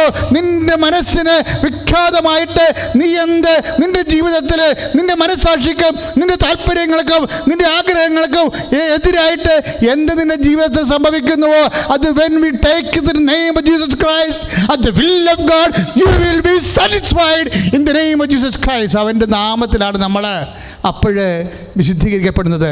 ദൈവവേദനേ, that means what is happening? നമ്മളെ എന്താണ് വിശുദ്ധീകരിക്കണത്? ആ ദൈവത്തിൻ്റെ നമ്മളെക്കുറിച്ചുള്ള കൽപ്പനകളല്ല നമ്മളെ വിശുദ്ധീകരിക്കണത്. നമ്മുടെ ഭക്തിയും പ്രാർത്ഥനയും വിശുദ്ധിയും അതുപോലെ സുഹൃതങ്ങളും ഒന്നല്ല മനുഷ്യനെ വിശുദ്ധീകരിക്കുന്നത്. അതൊക്കെ വിശുദ്ധീകരിക്കുമ്പോഴും ദൈവവചനം കർത്താവിനെക്കുറിച്ചുള്ള കാഴ്ചപ്പാട് പങ്കുവെക്കുമ്പോഴേ അങ്ങയുടെ വചനമാണല്ലോ സത്യമെന്ന് പറയുമ്പോൾ അവർക്ക് വേണ്ടി ഞാൻ എന്നെ തന്നെ വിശുദ്ധീകരിക്കണമെന്ന് പറയുമ്പോൾ അവർക്ക് വേണ്ടി ഈശോ എങ്ങനെയാണ് വിശുദ്ധീകരിച്ചത്? വിൽ ഓഫ് ഗോഡ്, പരപിതാവിൽ അതിവിശുദ്ധനായിരുന്ന കർത്താവ് പിന്നെ എന്തിനാണ് വിശുദ്ധീകരിക്കപ്പെടണമെന്ന് പറയണത്? അതിൻ്റെ അർത്ഥം എന്താണ്? ദൈവപിതാവിൻ്റെ മനസ്സാണ് ഒരു വ്യക്തിയെ വിശുദ്ധീകരിക്കണത്. ദൈവപിതാവ് നീ വിശുദ്ധനാകാം. നീ ചിലപ്പോൾ പാപം ഒഴിവാടി ജീവിക്കുന്ന ആളാകാം, 2 ആഴ്ച കുടുംബം കുമ്പസാരിക്കുന്ന വ്യക്തിയാകാം, അതുപോലെ തന്നെ നീ ദാനധർമ്മം ചെയ്യുന്ന വ്യക്തിയാകാം, നീ സൗമ്യതയും ജ്യോത്തോഭ്യാസനെ പോലെ നീതിമാനും സത്യസന്ധനുമാകാം. പക്ഷേ നിൻ്റെ ജീവിതത്തിൽ ദൈവഹിതമായിരിക്കത്തില്ല. അത് നിന്നെ വിശുദ്ധീകരിക്കണത് ദൈവഹിതമാണെങ്കിൽ അങ്ങനെയൊക്കെ വിശുദ്ധിയോടെ നീതിയോടെ സമാധാനത്തോടെ ജീവിച്ചു പോകുമ്പോൾ തന്നെ നിൻ്റെ ഇഷ്ടത്തിന് അനിഷ്ടമായിട്ട് എന്തെങ്കിലും ഒരു ജീവിതാനുഭവങ്ങൾ നിൻ്റെ ജീവിതത്തിൽ വന്നു കഴിയുമ്പോൾ if you take it in the name of Jesus Christ, കർത്താവിൻ്റെ നാമത്തിലാണ് നമ്മൾ ദൈവത്തിൻ്റെ മനസ്സ് പോലെ, എന്നെക്കുറിച്ചുള്ള മനസ്സ് പോലെ, ദൈവത്തിൻ്റെ മനസ്സ് പോലെ ഞാൻ അക്സെപ്റ്റ് ചെയ്യണമെങ്കിൽ ആ ഒരു അശനിപാതം നിന്നെ വിശുദ്ധീകരിക്കാം. എന്താ കാര്യം? അതാണ് നിന്നെ സംബന്ധിച്ചുള്ള വചനം, അതാണ് നിന്നെ സംബന്ധിച്ചുള്ള സത്യം. അപ്പോൾ അങ്ങനെ ജീവിതത്തിൽ എന്നിട്ട് എന്താണ് എല്ലാവരും ചോദിക്കും, ദൈവം എന്നോട് ഞാൻ ഇനി ഒരു പള്ളിയിലും പോകത്തില്ല, ഒരു പട്ടക്കാരനെ വേണ്ട, ഒരു കുതാശമില്ല, എന്നാ കുമ്പസാരം, ഞാൻ ഇങ്ങനെയൊക്കെ ജീവിച്ചിട്ട് എനിക്കെന്ന് എൻ്റെ കച്ചവടം പൂട്ടില്ലേ, എനിക്ക് വണ്ടി ഇടിച്ചില്ലേ, എനിക്ക് പണിക്കാരനില്ലാതായി പോയില്ലേ, എനിക്ക് പെണ്ണ് കിട്ടിയില്ലല്ല, എല്ലാവർക്കും കല്യാണം കഴിച്ചാലും ഞാൻ മാത്രമല്ലേ ഒറ്റപ്പെട്ട് നിൽക്കുന്നുള്ളൂ, എനിക്ക് ചെറുക്കാൻ കിട്ടിയിട്ടില്ലല്ലോ, അതുകൊണ്ട് ഞാൻ പള്ളിയിലും പോകത്തില്ല, പ്രാർത്ഥനയ്ക്കും വരുന്നില്ല എന്ന് പറഞ്ഞുകൊണ്ടിരിക്കുന്ന മനുഷ്യരില്ലേ. നിങ്ങൾ ഇത് കേൾക്കണം. എന്താ കാര്യം? ഈ വിഷയങ്ങളെല്ലാം നിങ്ങൾ ചെയ്തു സത്യമാണ്. നിങ്ങൾ കൃത്യമായി പള്ളിയിൽ പോയി സത്യമാണ്. നിങ്ങൾ കൃത്യമായി കുടുംബ പ്രാർത്ഥന പങ്കെടുത്തു അതൊക്കെ സത്യമാണ്. നിങ്ങൾ കൃത്യമായി ദാനധർമ്മം ചെയ്തു അത് സത്യമാണ്. പക്ഷേ ആ സത്യങ്ങളൊന്നും ചിലപ്പോൾ ഒരു ദൈവഹിതത്തിനെ പോലെ നിന്നെ വിശുദ്ധീകരിക്കാൻ പോകുന്ന സത്യമല്ല. അത് സത്യമല്ലെന്ന് ഞാൻ പറഞ്ഞില്ല. ദൈവഹിതത്തിനെ പോലെ നിന്നെ വിശുദ്ധീകരിക്കാനുള്ള ക്വാളിറ്റി ഉണ്ടാകത്തില്ല. ഒരു പക്ഷേ ദൈവം നിന്നെ സമ്പൂർണ്ണമായി വിശുദ്ധീകരിക്കാൻ ഉദ്ദേശിക്കുന്നുണ്ടെങ്കിൽ നിൻ്റെ അനിഷ്ടത്തിന് നിൻ്റെ ജീവിതം, നിൻ്റെ താല്പര്യങ്ങൾക്കെല്ലാം വ്യത്യസ്തങ്ങളായിട്ടുള്ള ദൈവ മനസ്സ് നീ സന്തോഷത്തോടെ നിറവേറ്റിയാൽ അവർ സത്യത്താൽ വിശുദ്ധീകരിക്കപ്പെടേണ്ടതിനെന്ന് ഈശോ പറഞ്ഞില്ലേ? ഈശോ വിശുദ്ധീകരിച്ചത് എന്താണ്? പരപിതാവിൻ്റെ മനസ്സ്, അപ്പാ അങ്ങയുടെ ഇഷ്ടമല്ല എൻ്റെ ഇഷ്ടമല്ല, അങ്ങയുടെ ഇഷ്ടം നിറവേറട്ടെ എന്ന് പറഞ്ഞപ്പോഴാണ് യേശു വിശുദ്ധീകരിക്കപ്പെട്ടത്. അതായത് ദൈവത്തിൻ്റെ ലെവലിലേക്ക്, ഒരു പക്ഷേ ആ ലെവലിനേക്ക് വലുതായിട്ട് കർത്താവ് ശരിക്കും നിങ്ങളും ഇതേപോലെ ചെയ്യണമെന്ന് പറഞ്ഞിട്ടുണ്ട് ഇല്ലേ? കാല് കഴുകാൻ, ഈ ഗെത്സെമനിക്ക് മുമ്പ് കാല് കഴുകാൻ വേണ്ടി വന്നില്ലേ? അപ്പോൾ ഈശോ പറഞ്ഞതാണ് നിങ്ങളും ഇതുപോലെ ചെയ്യണമെന്ന്. ഞാൻ സത്യത്താൽ വിശുദ്ധീകരിക്കപ്പെട്ടതുപോലെ ഞാൻ എൻ്റെ പിതാവിൻ്റെ തിരുമനസ്സ് നിറവേറ്റിക്കൊണ്ട് അവൻ്റെ നാമത്തിലെ വിശുദ്ധിയുടെ പരമകാഷ്ഠയിൽ എത്തിയതുപോലെ നിങ്ങളും ദൈവഹിതം സ്വീകരിച്ചുകൊണ്ട്, ദൈവഹിതം അക്സെപ്റ്റ് ചെയ്തുകൊണ്ട് നിങ്ങളും വിശുദ്ധിയിലേക്ക്. അത് 13:15 യോഹന്നാൻ്റെ സുവിശേഷം 13:15. എന്തെന്നാൽ ഞാൻ നിങ്ങൾക്ക് ചെയ്തതുപോലെ നിങ്ങളും ചെയ്യേണ്ടതിന് ഞാൻ നിങ്ങൾക്കൊരു മാതൃക നൽകിയിരിക്കുന്നു. ഒരു വിശുദ്ധീകരണത്തിന് മാർഗദർശക എന്താണ്? അത് യേശുവാണ്. യേശുവിൻ്റെ മാതൃക എന്താണ്? ദൈവഹിതം നിറവേറ്റിയതാണ്. അതുകൊണ്ട് തന്നെ സ്വർഗസ്ഥനായ പിതാവെന്ന് പറയുന്നതാണ്, ആ പ്രാർത്ഥനയാണ് വിശുദ്ധിയുടെ പ്രാർത്ഥന. നമ്മൾ കുമ്പസാരത്തിന് ജപം ചെല്ലും, മനസ്താപകരണം ചെല്ലും. പക്ഷേ ഏറ്റവും ക്ലീനായിട്ടുള്ള വിശുദ്ധിയുടെ പ്രാർത്ഥന എന്താണ്? സ്വർഗസ്ഥനായ ഞങ്ങളുടെ പിതാവേ, അങ്ങയുടെ നാമം പൂജിതമാകണമേ, അങ്ങയുടെ രാജ്യം വരണമേ, അങ്ങയുടെ തിരുമനസ് സ്വർഗത്തിലെ പോലെ ഭൂമിയിലുമാകണമേ. കാര്യം അങ്ങയുടെ തിരുമനസ് നിറവേറ്റിയാണ് യേശു അവർക്ക് വേണ്ടി ഞാൻ എന്നെ തന്നെ വിശുദ്ധീകരിക്കണമെന്ന് പറഞ്ഞ 17-19 വചനം വ്യാഖ്യാനിച്ച് തന്നത് നമുക്ക് ജീവിതം കൊണ്ട്. അത് നമ്മളും അതുപോലെ അനുവർത്തിക്കാൻ വേണ്ടിയാണ് 13-15 യോഹന്നാൻ പറയണത്. ഞാൻ ചെയ്ത പോലെ നിങ്ങളും അതുപോലെ തന്നെ ചെയ്യാൻ വേണ്ടി ഞാൻ നിങ്ങൾക്കൊരു മാതൃകയായിരിക്കുന്നു. വിശുദ്ധിയുടെ മാതൃക. തോബിയാസിൻ്റെ വിശുദ്ധിയുടെ മാതൃക നമുക്കറിയാം. പൗലോസ് അപ്പോസ്തലൻ പറഞ്ഞ 12-15 ഹെബ്രായ ലേഖനം വിദ്വേഷത്തിൻ്റെ പേര് വളർന്ന് അശുദ്ധരാകാതെ സൂക്ഷിക്കാൻ പറഞ്ഞ മാതൃക നമുക്കറിയാം. ലെവയാർ 18-20 മ്ലേച്ഛതകളെ അവസാനിപ്പിച്ചുകൊണ്ട് ശാരീരികമായ ക്ലീൻനെസ് വിശുദ്ധിയുടെ മാതൃകയായിട്ടുള്ള മാതൃക നമുക്കറിയാം. ലെവയായുടെ വിശുദ്ധിയുടെ മാതൃകയല്ല പൗലോസ് അപ്പോസ്തലൻ്റെ വിദ്വേഷത്തിന് വേര് വളർന്ന അശുദ്ധരാകുന്ന വിശുദ്ധിയുടെ മാതൃകയല്ല. നമ്മൾ ഫോളോ ചെയ്യണത് യേശുക്രിസ്തുവിൻ്റെ വിശുദ്ധിയുടെ മാതൃകയാണ്. അതെന്താണ്? വിൽ ഓഫ് ഗോഡാണ്. Will of God. ദൈവത്തിൻ്റെ തിരുമനസ്സ് നിന്നെക്കുറിച്ച് എന്താണ്? നീ ജീവിതകാലം മുഴുവൻ കെട്ടാതെ നിൽക്കണം. പല കല്യാണം വന്ന് 55 കല്യാണം വന്ന് വെക്കണില്ല. അപ്പോഴെല്ലാവരും വരും കെട്ടെന്ന് പറയും. എന്തിനാണ്? നിന്നെ കെട്ടിച്ചിട്ട് നിൻ്റെ കാര്യത്തിൽ വേറെ പെണ്ണിനെ ഏൽപ്പിച്ച് അങ്ങോട്ട് വിടാൻ വേണ്ടി അവരുടെ തൽക്കാലത്തേക്കുള്ള ഉത്തരവാദിത്വം നിറവേറ്റും. അത് നാട്ടു നടപ്പനുസരിച്ച് ചെയ്യും. പക്ഷേ നീ പ്രാർത്ഥിക്കുന്ന വ്യക്തിയാണ്. നിൻ്റെ മനസ്സ് പരിശുദ്ധാന് പറയുന്നുണ്ട് എൻ്റെ ജീവിതം എന്ന് പറയുന്നത് ഏകസ്ഥ ജീവിതമാണെന്ന് തോന്നിയാൽ നീ നാട്ടുകാരുടെ വർത്തമാനം കേട്ടിട്ട് ആരെയും ഇവിടെ പിടർക്ക് വെക്കരുത്, പണി കിട്ടാൻ സാധ്യതയുണ്ട്. എന്താ കാര്യം എന്ന് വെച്ച് കഴിഞ്ഞാൽ വിൽ ഓഫ് ഗോഡ് അറിയണം. നമ്മളെ വിൽ ഓഫ് ഗോഡ് ആരും പറയാതെ അറിയാൻ വേണ്ടി മാത്രം ഓട്ടോമാറ്റിക്കായിട്ട് നിൻ്റെ മനസ്സ് ടൂൺ ചെയ്തിരിക്കണം. അല്ലാത്തപ്പോഴാണ് പ്രശ്നം വരണത്. എല്ലാ കാര്യങ്ങളൊക്കെ നല്ലതായിരിക്കാം, പക്ഷെ അത് വിൽ ഓഫ് ഗോഡ് ആയിരിക്കത്തില്ല. നിൻ്റെ ജീവിതത്തിൽ നീ അഭിമുഖീകരിക്കുന്ന പല കാര്യങ്ങളും നല്ലതാണ്, റീസണാണ്. നിൻ്റെ ബുദ്ധി പറയാം it is good, it is right. ഒരു നേഴ്സ് പെണ്ണാണ്, കെട്ടിക്കോ, അവളുടെ കൂടെ കാനഡയിൽ പോകാമെന്ന് പറയും. അല്ലെങ്കിൽ നീ ജീവിതകാലം മുഴുവൻ ഇവിടെ കിടന്ന് വലയെന്ന് പറയും. എല്ലാവരും അത് പറയും. ചിലപ്പോൾ നല്ലതായിരിക്കാം, പക്ഷേ ഓട്ടോമാറ്റിക്കായിട്ട് ദൈവ പൈതൽ ഈ 70 കൊല്ലത്തെ ജീവിതമല്ല മനസ്സിൽ കാണുന്നത്. നമ്മൾ ദൈവത്തിന് എന്തിനാണ് വിശ്വസിക്കണത്? ഇവിടെ എങ്ങനെ വയറ്റിപ്പിഴപ്പിന് ജീവിക്കാൻ വേണ്ടിയാണോ?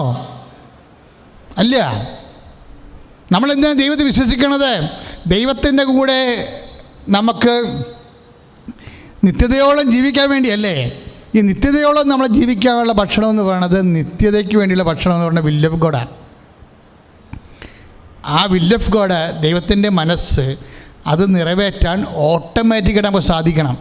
കാര്യം ഒരു വിഷയം എടുക്കുമ്പോൾ അത് വിൽ ഓഫ് ഗോഡ് അല്ലെങ്കിൽ നമുക്ക് മനസ്സിൽ ഉടനെ എന്തോ ഒരു കടിച്ച് ഇങ്ങനെ ഈ എയർ ബ്രേക്കില്ലേ, ബ്രേക്ക് ക്ലച്ച് കടിച്ചെന്നൊക്കെ പറയത്തില്ലേ, അതുപോലെ അങ്ങോട്ടും ഇല്ല ഇങ്ങോട്ടും ഇല്ല നിൽക്കും. ഈ ബ്രേക്ക് കടിച്ചെന്നൊക്കെ പറയും, നമ്മൾ ക്ലച്ചല്ല ബ്രേക്ക് കടിച്ചെന്നൊക്കെ പറയും. അതുപോലെ നിൽക്കും അങ്ങോട്ടും ഇങ്ങോട്ടും.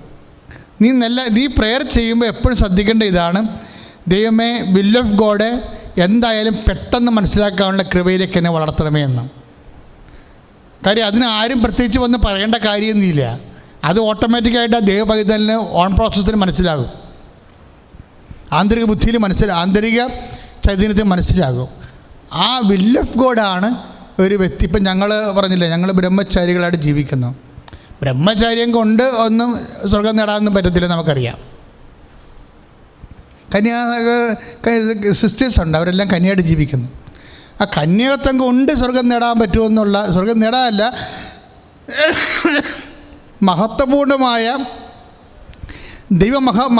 മഹത്വ പ്രവാഹത്തിൽ. കാര്യം ഞാൻ അമ്മ പരിശുദ്ധമ്മയെ നേരിട്ട് കണ്ട ആളാണ്. അതുകൊണ്ട് എനിക്കറിയാം ഇത് എന്താ സംഭവിക്കണമെന്ന്, സ്വർഗം എന്താണെന്നൊക്കെ വ്യക്തമായിട്ട് അറിയാം. അതുകൊണ്ടാണ് ഞാൻ ഇങ്ങനെ സംസാരിക്കുന്നത്. കാര്യം നമ്മൾ യഥാർത്ഥ സത്യം അറിഞ്ഞു കഴിഞ്ഞാൽ നമ്മൾ എന്ത് വിൽ ഓഫ് ഗോഡ് ഏറ്റെടുക്കാൻ തയ്യാറാകും. എന്തുകൊണ്ടാണ് മനുഷ്യൻ വിൽ ഓഫ് ഗോഡ് എടുക്കാത്തത്? ദൈവ ഇഷ്ടത്തിന് ഒരു മനുഷ്യന് മഹത്വീകരിക്കപ്പെടുന്ന എന്താണ്? അവനെ വിശുദ്ധീകരിക്കപ്പെടുന്നതാണ്. അവനെ വിശുദ്ധീകരിക്കപ്പെടുന്ന എന്താണ്? അത് അവൻ വിൽ ഓഫ് ഗോഡ് എടുക്കുന്നതാണ്, ദൈവ തിരുമനസ് എടുക്കുന്നതാണ്. അപ്പോൾ ദൈവ തിരുമനസ് എടുത്തു കഴിഞ്ഞാൽ നമുക്ക് അല്പം പോലും മനസ്സിൽ പരിശുദ്ധായ്മ ഉള്ളത് കാരണം ചാഞ്ചല്യം തോന്നത്തില്ല. ആരെല്ലാം എന്തെല്ലാം പറഞ്ഞാലും നമുക്ക് ചാഞ്ചല്യം തോന്നത്തില്ല. ഞാൻ ചെയ്ത ശരിയാണ്, അതിനിങ്ങനെ തന്നെ ഭവിഷ്യത്തൊക്കെ ഉണ്ടാകും, അത് ഞാൻ അനുഭവിക്കാൻ തയ്യാറാണ്. എൻ്റെ കർത്താവ് വിൽ ഓഫ് ഗോഡ് എടുത്തുകൊണ്ടാണ് ഈ പരുവത്തിലായിപ്പോയത്.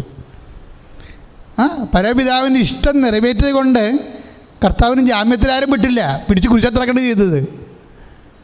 പക്ഷെ അതിൻ്റെ ഉള്ളിൽ യെശയ്യാ പ്രവാചകൻ പറയും, അവൻ ഹോമബലിയായി സമർപ്പിക്കുമ്പോൾ തന്നെ അവൻ്റെ രക്തത്തിൽ പിറക്കാൻ പോകുന്ന അനന്തര തലമുറയെ കണ്ടിട്ട് അവൻ പ്രത്യാശ നിർഭരമായ മനസ്സാണ് കുരിശിൽ കർത്താവ് അനുഭവിച്ചതെന്ന്.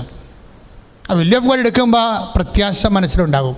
വിൽ ഓഫ് ഗോഡ് എടുക്കുന്ന എല്ലാവർക്കും വിശുദ്ധീകരണത്തിൻ്റെ ഒരു അറിവടയാളമാണ് പ്രത്യാശ എന്ന് പറയുന്നത്.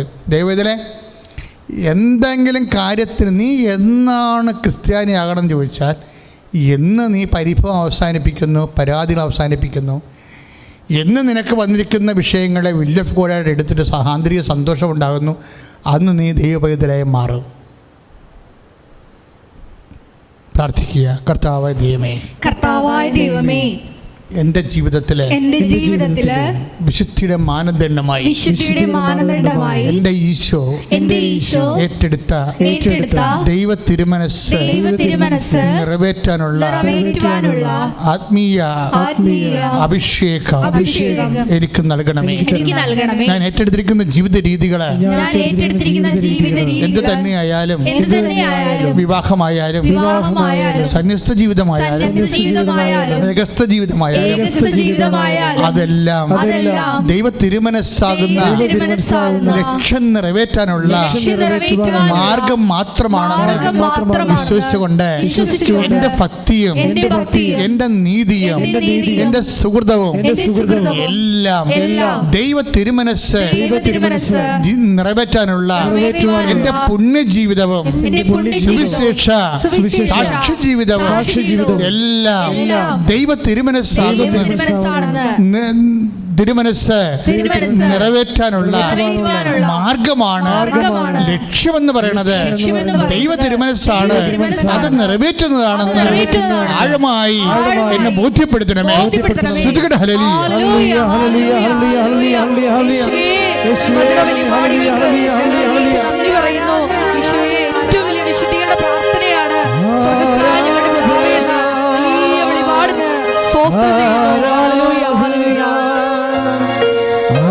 ആരാധന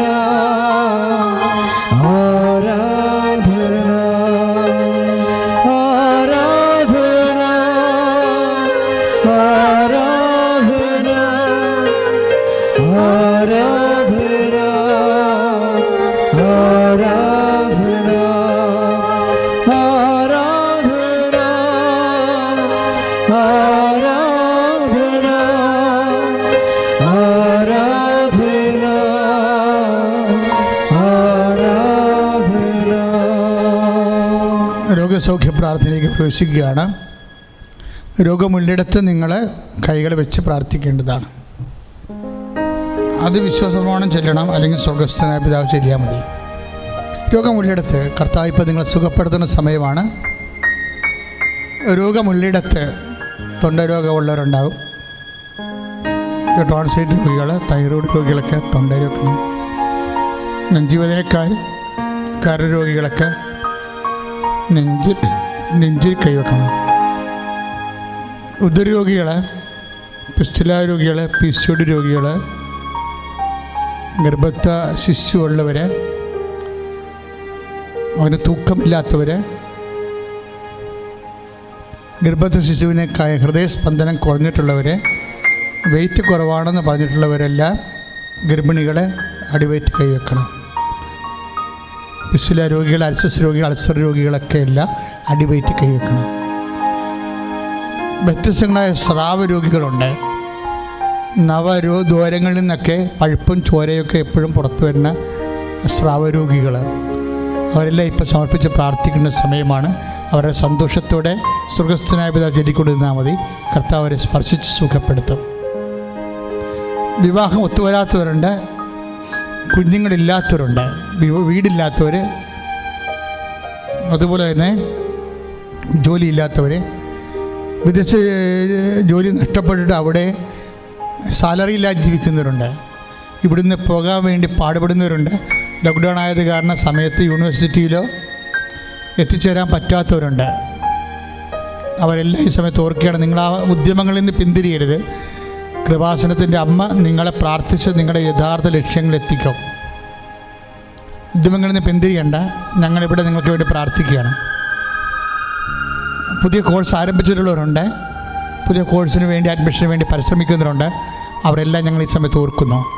പുതിയ പരീക്ഷ എഴുതുന്നവർ, റിസൾട്ട് പ്രതീക്ഷിക്കുന്നവരുണ്ട്, പുതിയ കോഴ്സിന് അഡ്മിഷൻ പ്രതീക്ഷിക്കുന്നവരുണ്ട്. അവരെല്ലാം ഞങ്ങൾ ഈ സമയത്ത് ഓർക്കുന്നു. നിങ്ങൾ സന്തോഷമായിട്ടിരിക്കണം. 10,000 പ്രാർത്ഥിച്ചിട്ടുള്ള, ഇപ്പോഴും ഉടമ്പടിയിൽ പ്രാർത്ഥിച്ചുകൊണ്ടിരിക്കുന്ന വലിയ ദൈവസന്നിധാനത്തിലാണ്. ഇക്കാലങ്ങളിൽ മനുഷ്യൻ്റെ വേദനയും ബുദ്ധിമുട്ടുകളും രോഗങ്ങളും ജീവിത ഭാരങ്ങളും എല്ലാം പരിശുദ്ധ അമ്മ വഴി ഈശോ ഏറ്റെടുക്കുന്ന ഒരു വലിയ അൾത്താരയിൽ നിന്നാണ് ഈ പ്രാർത്ഥന നിങ്ങൾക്ക് വേണ്ടി ദൈവദൃശ്യത്തിലേക്ക് അർപ്പിക്കപ്പെടുന്നത്. കുടുംബ സമാധാനം നഷ്ടപ്പെട്ടവരെ ഞങ്ങൾ ഓർക്കുന്നുണ്ട് ഇപ്പോഴേ. അതുപോലെ തന്നെ മക്കളെപ്രതി വേഗലവ അനുഭവിക്കുന്നവർ, പ്രേമങ്ങളെ അകപ്പെട്ടിരിക്കുന്നവർ, അതുപോലെ പ്രേമചതിയിൽപ്പെട്ടവർ, പ്രേമത്തിൽ പിരിഞ്ഞിരിക്കുന്ന കാരണം ഭയങ്കരമായ സങ്കടങ്ങളിലും തകർച്ചയിലും വേദനിക്കുന്നവരുണ്ട്. പച്ച മലയാളത്തിൽ പറഞ്ഞു കഴിഞ്ഞാൽ തേക്കപ്പെട്ടവരുണ്ട്. ശാരീരിക ബന്ധം കഴിഞ്ഞതിന് ശേഷം ഉപേക്ഷിക്കപ്പെട്ടവരുണ്ട്. അവർ ബന്ധുനീറി കുടുംബങ്ങളിലും സ്വന്തം വീട്ടിലും ആത്മഹത്യയെക്കുറിച്ച് പോലും ചിന്തിക്കുന്നവരുണ്ട്. അങ്ങനെ എല്ലാവരും ഞങ്ങൾ ഈ ആൾക്കാരെ ഓർക്കുകയാണ്. നിങ്ങളെ ഇപ്പോഴും അമ്മ നിങ്ങൾക്ക് വേണ്ടി മധ്യസ്ഥം വഹിക്കും. മക്കളെ വിഷമിക്കരുത്, ഒരു കാരണവശാലും തേങ്ങരുത്. ഇത് 24 മണിക്കൂറിനുള്ളിൽ നിങ്ങളുടെ വിഷയത്തിൻ്റെ മേലും ദൈവികമായ ഇടപെടലുണ്ടാകും. ഞങ്ങളതിനു വേണ്ടിയാണ് ഈ ആരാധന നടത്താൻ പോകുന്നത്. ഇപ്പോഴും നിങ്ങൾക്ക് വേണ്ടി പ്രാർത്ഥിക്കാൻ പോകുന്നത്. കടം കയറി മുടിഞ്ഞവരുണ്ട്. അവരെല്ലാം നിങ്ങളവർക്ക് എങ്ങനെ ഞാൻ വീട്ടുമെന്നൊക്കെ നിങ്ങൾ ചിന്തിക്കും. പക്ഷെ കോടികളെ വീട്ടിട്ടുള്ളൊരു സ്ഥലത്താണ് ഞങ്ങൾ പ്രാർത്ഥിക്കുന്നത്. ഇവിടെ കോടികളെ കടങ്ങളെ വീട്ടിട്ട് തിരിച്ചു വന്ന് നന്ദി പറഞ്ഞിട്ടുള്ള സ്ഥലത്താണ് ഞങ്ങൾ നിൽക്കുന്നത്. അമ്മ പ്രത്യക്ഷപ്പെട്ട ഇടത്തു നിന്നാണ് ഞങ്ങൾ പ്രാർത്ഥിക്കുന്നത്. അതുകൊണ്ട് എൻ്റെ മക്കൾ സന്തോഷമായിട്ടിരിക്കണം. അതുപോലെ തന്നെ അകത്ത് ശരീരത്തിൻ്റെ ഉള്ളിലെയും സിസ്റ്റ് രോഗികൾ, ക്യാൻസർ രോഗികൾ, ശ്വാസകോശം മുഴുവൻ കോവിഡായി പോയവർ, കോവിഡ് കഴിഞ്ഞതിന് ശേഷവും ശ്വാസമെടുക്കും പ്രയാസമുള്ള രോഗികൾ, അവിടെ ശ്വാസകോശം കഴുകപ്പെടുന്ന സമയമാണ്. നെഞ്ചിൽ കൈവച്ചാൽ മതി. നിങ്ങൾ അവിടെ ശ്വാസകോശം കഴുകപ്പെടുന്ന സമയമാണ്. നിങ്ങൾ ആരെങ്കിലും വെന്റിലേറ്ററായിട്ട് ബോധക്കേട് വന്നു പോയിട്ടുണ്ടെങ്കിൽ നിങ്ങൾ അവർക്ക് വേണ്ടി, നിങ്ങളുടെ ബന്ധുക്കൾക്ക് വേണ്ടി നെഞ്ചത്ത് കൈവച്ച് പ്രാർത്ഥിച്ചാൽ മതി. അവർ ICUവിലായാലും വെന്റിലേറ്ററായാലും ഇപ്പോഴും കർത്താവ് സ്പർശിക്കുക അവരെ. കർത്താവേ, നിൻ്റെ അമ്മ പരിശുദ്ധമ്മ ദേവമാതാവ് പ്രത്യക്ഷപ്പെടാൻ വേണ്ടി ഈ അൾത്താർ നീ തിരഞ്ഞെടുത്തതാണ്. തീർച്ചയായിട്ടും ഈശോ ഈ അൾത്താരെക്കുറിച്ച് നിനക്ക് സ്വപ്നങ്ങളുണ്ട്. ഈ അൾത്താറിൽ ആശ്രയിക്കുന്നവരെക്കുറിച്ച് നിനക്ക് സ്വപ്നങ്ങളുണ്ട്. കർത്താവ് നിൻ്റെ വലതുകരം നീട്ടണമെന്ന് പ്രാർത്ഥിക്കുന്നു. കർത്താവ് നിൻ്റെ പൗരോഹിത്യത്തെ അങ്ങ് മഹത്വപ്പെടുത്തണമെന്ന് പ്രാർത്ഥിക്കുന്നു. കർത്താവ് സഭയിലുള്ള സാന്നിധ്യം പ്രകടമാക്കണം പ്രാർത്ഥിക്കുന്നു.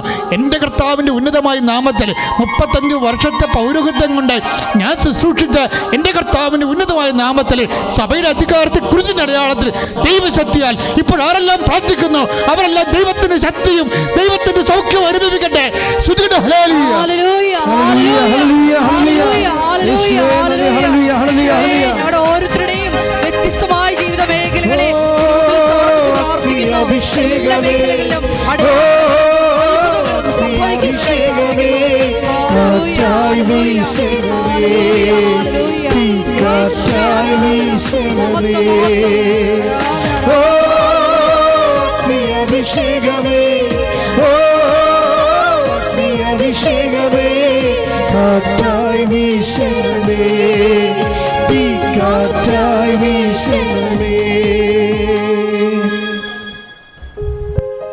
ഏറ്റു പ്രാർത്ഥി. കർത്താവായ ദൈവമേ, അങ്ങയുടെ വിശുദ്ധ രക്തത്താൽ ഉള്ളം കാലം മുതലേ ഉച്ചവരെ കഴുകണമേ. കർത്താവേ, ശ്വാസകോശ രോഗികള്, രോഗികള്, അൾസർ രോഗികള്, ജീവിതത്തിന്റെ വ്യത്യസ്തമായ ജീവിത മണ്ഡലങ്ങളിലെ പലതരത്തിലുള്ള പാർപ്പിടത്തിന്റെ അസൗകര്യമുള്ളവര്, വഴിയില്ലാത്തവര്, വീടില്ലാത്തവര്, സാമ്പത്തിക കടക്കടിയില് അകപ്പെട്ടു പോയവര്, ജോലി ഇല്ലാത്തവര്, ജോലിക്ക് ശ്രമിക്കുന്നവര്, ജോലി നഷ്ടപ്പെട്ടവര്, വിദ്യാഭ്യാസ മേഖലകളിലെ പ്രയാസപ്പെടുന്ന മക്കള് എല്ലാവരുടെ മേലും ദൈവത്തിന്റെ കരുണ ചൊരിയട്ടെ.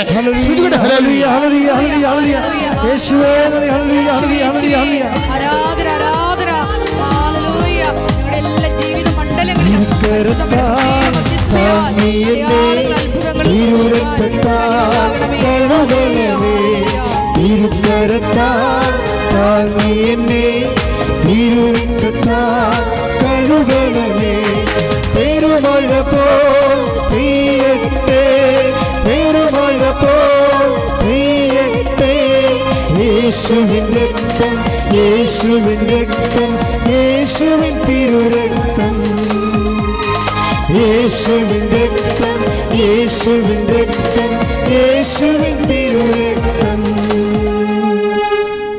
പ്രിയമുള്ളവരെ, നായികമാരച്ഛനെ ഉൾപ്പെടെ ഒത്തിരി അച്ഛന്മാർ രോഗാവസ്ഥയിലാണ്.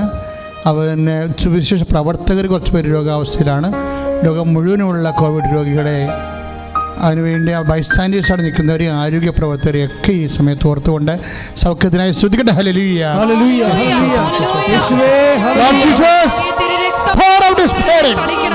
This is a fire finger. Son of the precious blood. I command you, in the name of Jesus Christ, to be healed. Hallelujah, hallelujah, hallelujah, hallelujah. യേശുവേ നന്ദി. Hallelujah, hallelujah. രോഗമെല്ലാം മാറിടട്ടെ, കഷ്ടമെല്ലാം നീങ്ങിടട്ടെ. രോഗമെല്ലാം മാറിടട്ടെ, കഷ്ടമെല്ലാം നീങ്ങിടട്ടെ. തിരുമുറിവിനാൽ സുഖപ്പെടട്ടെ, തിരുമുറിവിനാൽ സുഖപ്പെടട്ടെ. സമാപന ആശീർവാദമാണ്. എല്ലാവരും മുട്ട നിൽക്കുക. എന്തെങ്കിലും വിഷയം അച്ഛൻ വിട്ടു പോയിട്ടുണ്ടെങ്കിൽ ഇപ്പോഴും നിങ്ങൾക്ക് സമർപ്പിക്കാവുന്നതാണ്.